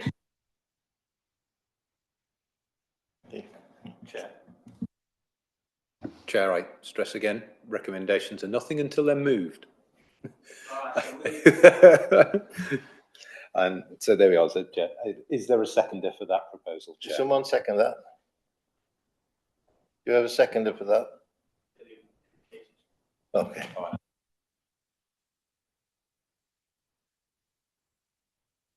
If we get Steve to go through your recommended changes, please. Okay, there was concern in, I've put X, but 1.1. So if we substitute the word asked with required, so then the chair will be required to take a temporary leave of absence. Then 1.3 was to, unless a meeting is scheduled, there is wording in the constitution elsewhere that if a meeting is scheduled within a certain period of time, then it takes place at that meeting. I think it's to do with call-ins, and we can marry that with that one. The only item of business element, unless it, obviously we don't want it to knock any of the business off, so unless it's taking place at a scheduled meeting that's already been called and convened, so that would reduce that one. And then the final point, upon appealing the action rather than accepting the appeal, so upon appealing the action, the chair would on receipt of the appeal, the chair will assume their duties with immediate effect. So those are the tweaks. I think, Chair, there was also, if we change the wording away from the appeal, so the chair may notify, and we need to pick a role, probably the head of democratic services, I'd suggest, because then anybody above them in the hierarchy could be notified and it still counts. So the chair may notify the head of democratic services in writing and then upon receipt of the notification, the chair will resume. Councillor Ibbotson, is the proposal motion, you're happy with those amendments? And Councillor Broccoli, you're happy with them as well, Julian? Are there any more speakers on this? No. Okay, those in favour of this with the wording changed as per the proposer and the seconder, all those in favour, please raise the hands. Yeah. Okay. I go to, okay. So we move on to the next one. Recommendation proposal 16, working group 2. Yep. See? Thank you, Chair. This was to look at, currently the Constitution only allows one attempt or motion to remove the leader in a 12-month period. The suggestion was that be amended to one of two, and the working group couldn't agree on which proposal to put forward to committee. So it's for committee to consider these two and any others. So the first option was to allow a motion to remove the leader only once in a 6-month period rather than the 12-month. The second was to allow more than one motion to remove the leader in a 6-month period, provided there are 2/3 of councillors who support that motion. And I have attempted some wording on page 66, just as a means to start the ball rolling in terms of if either of those were agreed, Chair. So happy to go back to the committee. Councillor Ibbotson. Thank you. Having looked at this and chewed on it a bit,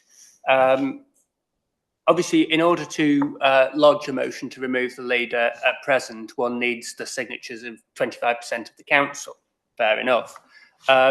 To do a second one, and this would be a variation on the second thing in here, I'd suggest instead of a 2/3 majority endorsing it prior to the meeting, it would be, require 50% to sign the motion to allow a second one, because the difficulty here with the wording that we've got on the second point is that you could have, obviously looking at page, let me start again. Looking at page 65, the recommendation from the working group, it implies that you could table with 25% a second one within 6 months, but to pass it would require 2/3. Whereas the wording on page 66 under 2 implies that you would need 66% to sign. So there's ambiguity in what the working group has actually recommended here. And casting my mind back, I cannot for the life of me recall exactly what the working group's intention was in saying this. So I think that probably the best compromise is that we go with the draft wording under 2 on page 66, but we would change 66% to 50%, which suggests that if there is a majority to remove the leader and people are willing to sign for that, then a motion should be allowed to go ahead. Because as I say, if there's a clear majority for it of indicated in advance, then we should probably vote on that. Just to confirm, did you say 50%? Thank you.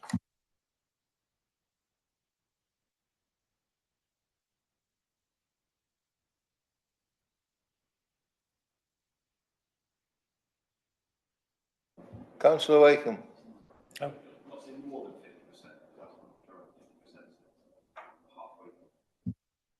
Councillor Ibbotson. You'd need 50% to sign the motion to get it heard. Obviously, it would need a majority to pass, but you need 50% of councillors. Now, 50% in a council with an odd number of councillors will always be a majority. And it says at least. Yeah. Okay. So are you proposing that, Councillor Ibbotson? Do we have a seconder? Julian. Councillor Broccoli. All those in favour, kindly raise their hands. Speakers.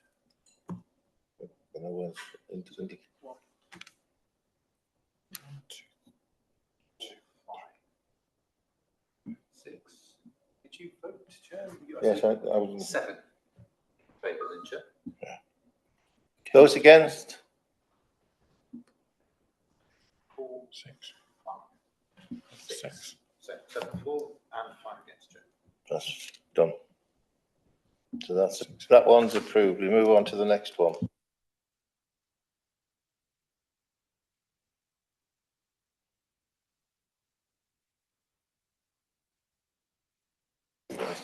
Okay, Chair. So again, these have been all run in kind of a consecutive order, some of these, so that there is to deal with questions.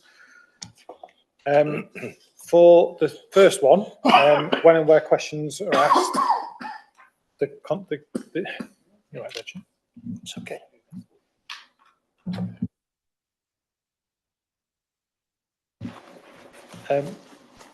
There was the working group considered whether questions should be directed to a different committee or forum rather than council.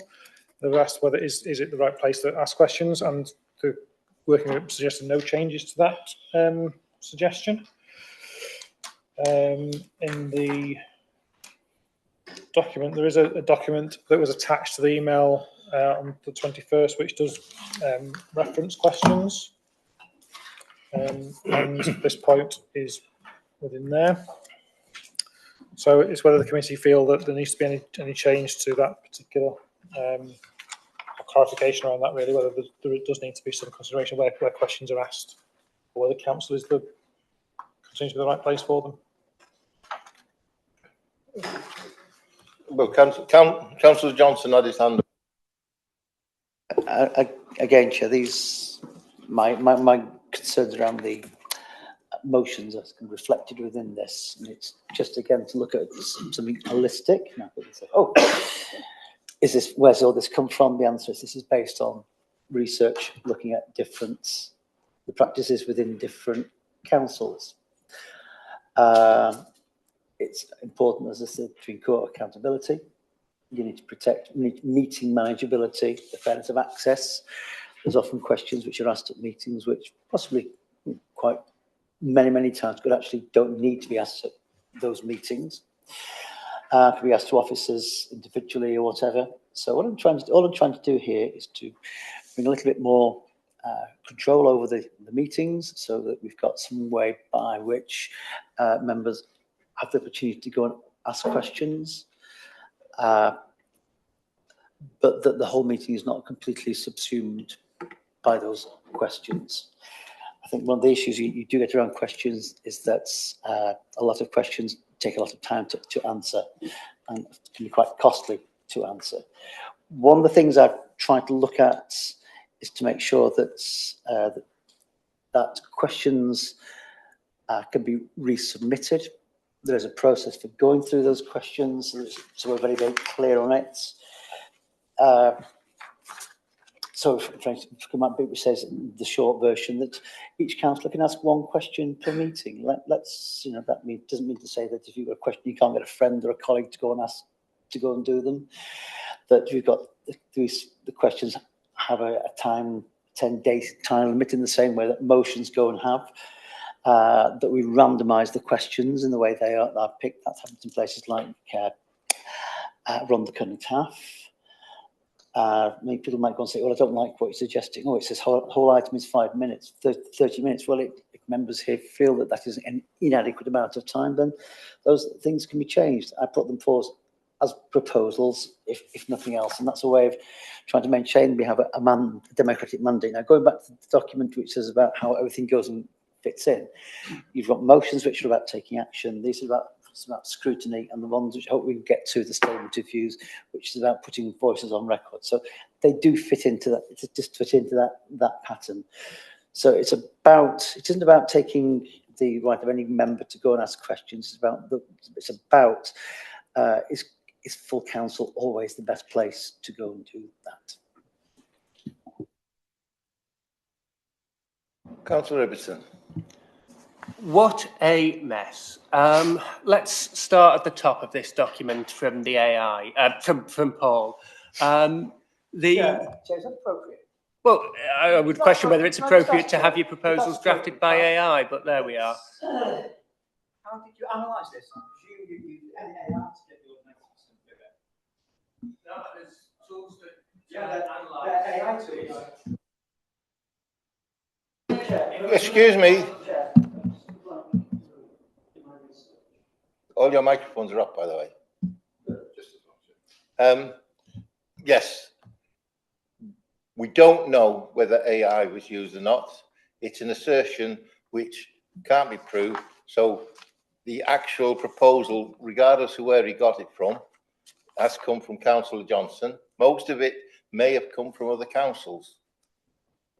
That's entirely appropriate. So please address councillors. Please address them all as coming from Councillor Johnson. Even if he's plagiarised it, that's regardless. It's actually come from him to this meeting. Please, thank you. Let's move on. We've got 30 minutes left. May I continue, Mr. Chairman? Yes, please. Thank you. I note you didn't deny it, but that's by the by. So looking down the list, we're going down, we start here at the top. One question per member per meeting. So if a member has had 2 residents contact them about serious ward issues, they're only allowed to ask one of them. They have to pick which of their residents to represent. If 2 of their residents have been subjected to horrific treatment at the hands of this council, well, sorry, the administration doesn't want you to look out for one of them. Pick. Clearly ridiculous. And what problem is this designed to solve? Because questions come right at the end of meetings. Nobody forces anybody except the cabinet members to stay for them if they don't want to. And the cabinet members get paid to stay for them. That's what the extra money is for the extra work that being a cabinet member is supposed to involve. So it's utterly unclear what problem is trying to be solved by limiting questions to 1 member per meeting. Going down, submission deadline, day -10. Well, that's already the case, except for urgent questions. I'm unclear whether Councillor Johnson intends to abolish urgent questions or not. The nature of this proposal seems to suggest that he does. I'm sure that will be seized upon by whoever's in administration when he is in opposition, whenever he wishes to raise an urgent question. The order determined by lot, and then 10 will be selected for oral taking, 30 minutes for the item. I mean, this creates clear perverse incentives because under this proposed way, the administration could get all of their questioners to ask, does the cabinet member like variations on fluffy bunnies, kittens, dogs? And they can each take 5 minutes to ask it, 5 minutes for the response. And anybody who manages to get any questions in from the opposition would probably not even manage to get them heard. Clearly open to abuse, which is one of the things that we highlighted earlier at the very start of this meeting, things that we should be looking to avoid. So trying to solve a problem that doesn't exist with a process that's open to abuse, this is a good start. We then say that the submitter of a question, submitter is the interesting language that Paul Johnson has come up with, may raise 1 supplementary question which must arise directly out of the original question or the reply, essentially the status quo. Fair enough, but we will come back to this point in a minute. The no repetition rule to apply throughout. Now, what exactly is that intended to do? Because we have had council meetings recently, repeatedly, where cabinet members have just point blank refused to answer questions, standing up in response to a question saying, I think I've already answered that, and sitting down in the case of the leader of this council when he hadn't already answered it. And yet now that question would not be allowed to be asked again for 6 months. This gives cabinet members the right to completely refuse to answer questions and to face no consequences, no pressure for it. Again, massively open to abuse. And by the time this actually gets into the Constitution, I suspect that it'll be after the next elections. Are you confident that you'll be forming the administration after the next elections? Or do you think that it might be somebody else? And if so, what do you think how do you think they're going to use this against you? And then we move down. The criteria for members' questions is the same as questions for members of the public. So let's have a quick look at what members of the public criteria are. Questions will not be accepted which. And then B, relate to individual planning applications, license applications, grant applications, or appeals. So anything that relates to any grant application and given, bearing in mind that a significant part of this council is grant funded, would be out of bounds. So you want to ask the Cabinet Member for Housing about the Strategic Housing Transformation Programme, out of bounds because that's grant funded by Welsh Government. You want to ask the Cabinet Member for Housing about acquisitions of council houses, out of bounds because that's grant funded by Welsh Government. You want to ask about the way in which reports have been prepared to go to Planning Committee, or about whether documents have been submitted by developers when they're required to, out of bounds because that relates to an individual planning application. It doesn't say how closely it has to relate. Again, this is open to huge abuse. So we carry on. Moving down now to the process in detail, and point B, admissibility screening. The first bullet point there, a question may be rejected or returned for rewording where it is defamatory, discriminatory, abusive, harassing, reputationally damaging, or otherwise inappropriate. Asking, for example, how the council is performing on potholes, given that the council isn't performing very well on potholes, could be reputationally damaging to the administration. You want to ask, the scale, like I did in the last council meeting, about the scale of the funding that the council is dedicating to filling potholes. It's not very much. There might be reasons for that, but that question would not be allowed to even be asked. Most crucially here, if a member of this council discovers corruption at this council and wishes to ask questions, wishes to raise questions in a public forum, because if the council is being corrupt and nobody knows about it, its reputation isn't damaged, the solution here is that we keep the corruption hidden and don't let anybody know about it, because letting people know about the corruption that might exist would be reputationally damaging. Clearly, questions should be allowed to be asked that are reputationally damaging to the council. And the implications of that beggar belief. And so we move down to, is the same or substantially the same as another question asked within the previous 6 months? And this is the repeatability rules that I said earlier. In the event that I get up, I ask a question, the Cabinet Member does not answer it, and my supplementary is, well, he didn't answer that, can he please answer it? Then that supplementary question would be disallowed because it's the same as the one that I previously asked, despite the fact it had not been answered. Equally, there may be questions which recur at meetings where the answers have changed in the intervening period.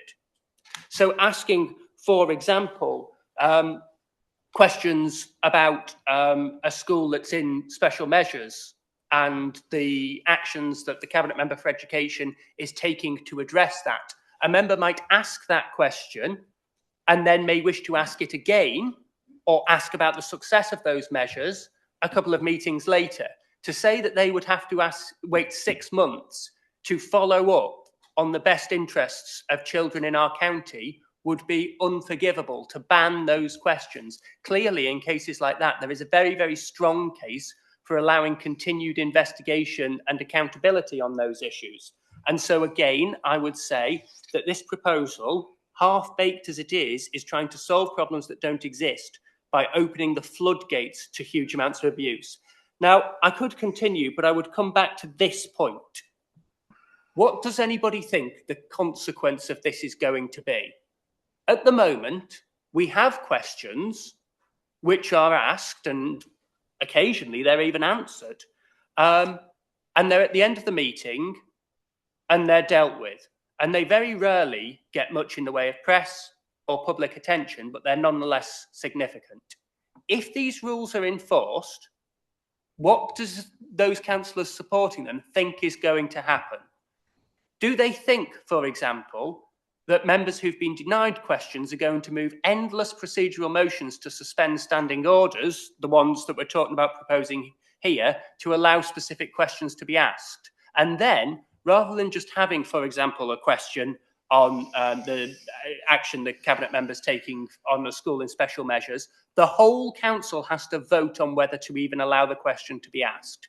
Now, faced with that, are members going to think, well, yes, I'll stick my neck out to say we ought to keep this kind of thing covered up, or are they going to vote to allow it? Well, probably they're going to vote to allow it, including backbench administration members, because clearly those kind of questions should be asked. And then, I mean, I'm sure even the cabinet member being asked them would agree that they should be asked, and nobody's going to want to jump on that particular grenade with their own reputation to cover these things up for no good purpose. So then we have the spectacle of going for votes to suspend on all of these, which takes up huge amounts of time, more time than will be saved by trying to ban the questions in the first place. And of course, the alternative is that councillors vote to prevent individual questions being asked, which is going to make them look terrible. And that is the kind of thing that will get press attention. So when we talk about making full council meetings less of a circus, this will do the exact opposite in order to solve a problem that does not exist. And I come back to the fact that by the time all this is said and done and implemented, the current cabinet aren't even going to be able to benefit from the lack of accountability that they'll have introduced. It'll be, you know, whoever comes next. And I'm sure we've all got opinions on who that might be.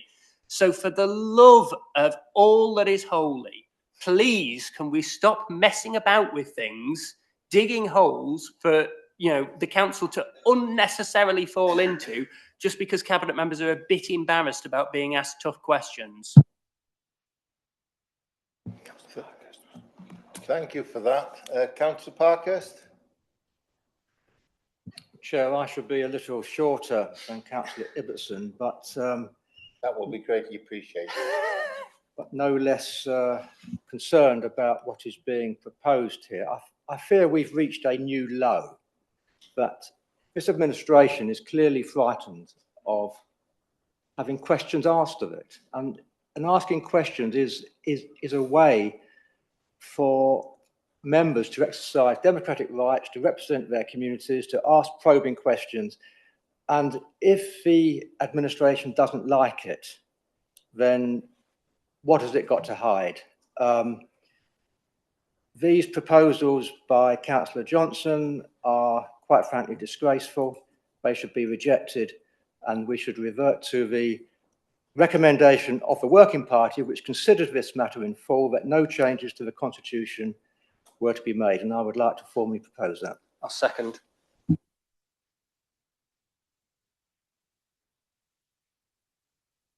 Thank you for that. Councillor Thew. Diolch, Cadeirydd. Being part of this particular working group, this issue is the single most important issue that we discussed, and we discussed it at length. And I wholeheartedly agree with both Councillor Ibbotson and Parkhurst. All I've heard this afternoon are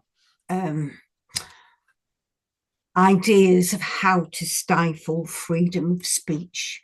It's the most important thing we have in our constitution, and it's being, together with AI, is being hijacked and sabotaged. And I wholeheartedly support that we don't change anything on this issue.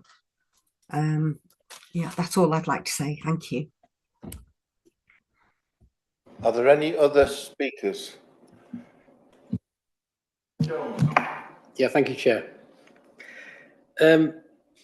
Well, I'm not frightened of any questions at all. That's just a point in response to Councillor Parkhurst, which is a ridiculous comment he made. It's not that we like it. Again, it's time, and it's trying to ensure that we offer the best value for money for the people of Flintshire. And this isn't the way to do it, to allow numerous, endless questions of in full council. That isn't the best place to do it. So this isn't stifling debate. This is allowing the debate. This is allowing decisions to be made by cabinet members and officers at the right time without taking up the time at full council. It's just unnecessary. I don't understand why you're so vociferous on this point. It's not that we're frightened of anything. We'll answer the questions at any time. But, you know, sometimes there's a place to ask the question, there's a way to ask the question and to get the response that you want. and to get the answer done properly. Some of these questions that are very simple to ask, take 10 or 15 seconds, require a lot of officer time and member time because there's facts that are necessary, and it's not beneficial to the council to use officer and member time in that way, in my view. It can be done in a slightly different way. It can be done through scrutiny. It can be done through an email. I've said this in the past. There are ways of doing this, which you can still show people what you've been doing. It just doesn't happen at full council, which is the most expensive part of the council. It's the most expensive time that we have. So just think for a second. I understand what you're saying, but the reasons you're giving is why it looks as if we're stopping is nothing to do with stifling debate. It's purely to make good use of officer and member time. Thank you.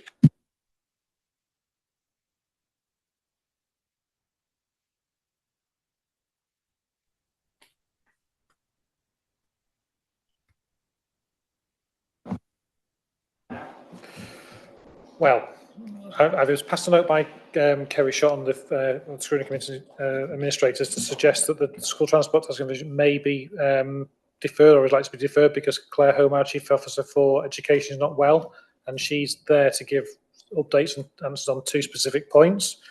So with that in mind, the likelihood of the school transport task division going ahead it doesn't seem appropriate for it to go ahead when Claire's not going to be there. So therefore, the suggestion is to defer that meeting until a later date when Claire can be available. So therefore, we do not have to be necessarily out of this meeting. So, Chair, I happen to be chair of that task and finish group, and I have not been consulted about that. There is a tight deadline for completing the task, otherwise it would just head into the long grass and won't be implemented. I'm not happy with that. That meeting should take a place. It may have to be shortened, but there are matters which need to be discussed, and I'm not happy to ever. Recommendation is to adjourn it. That meeting should take place at 2 o'clock as planned. Yeah, Councillor Bateman has a hand up for ages. Councillor Bateman, Marion. Thank you very much, Chair. I just want to go back on Deputy Leader Councillor Jones's response to the previous question. And he was stating that the Cabinet are not afraid to answer questions. They were doing it, suggesting this new recommendation as a way to save money, as full council is the most expensive forum for answering questions. I'd just like to remind him, as you all know, I was chair of the council for 2 years consecutively. And during that time, Councillor Jones was the one that asked the most questions. I always allowed him in every time he put his hand up, even though it was sometimes 3, 4, and 5 times in a row. And I just wonder why he's changed his mind now. Thank you.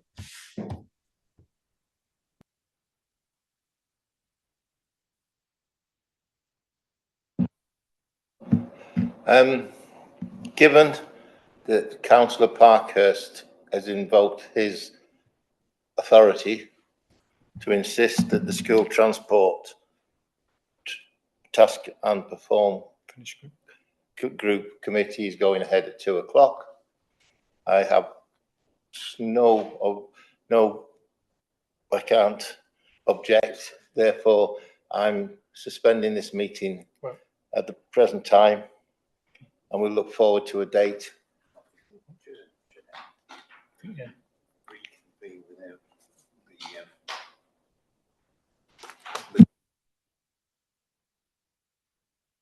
So I'll repeat that out loud, Chair, on microphone, sorry.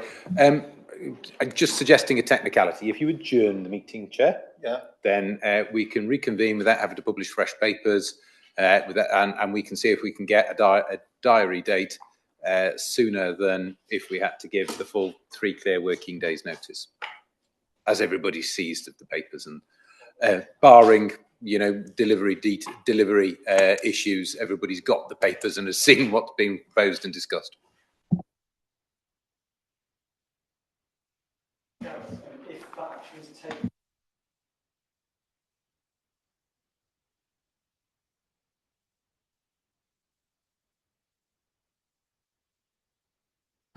As we do for council, I would suggest we stick as we are.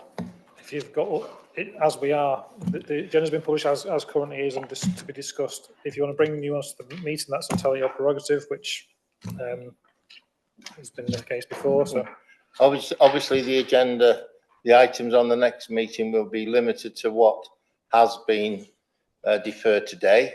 I would also ask that our esteemed deputy leaders and Councillor Ibbotson and his group get together to discuss this compromise decision they were making with regards to budgetary items.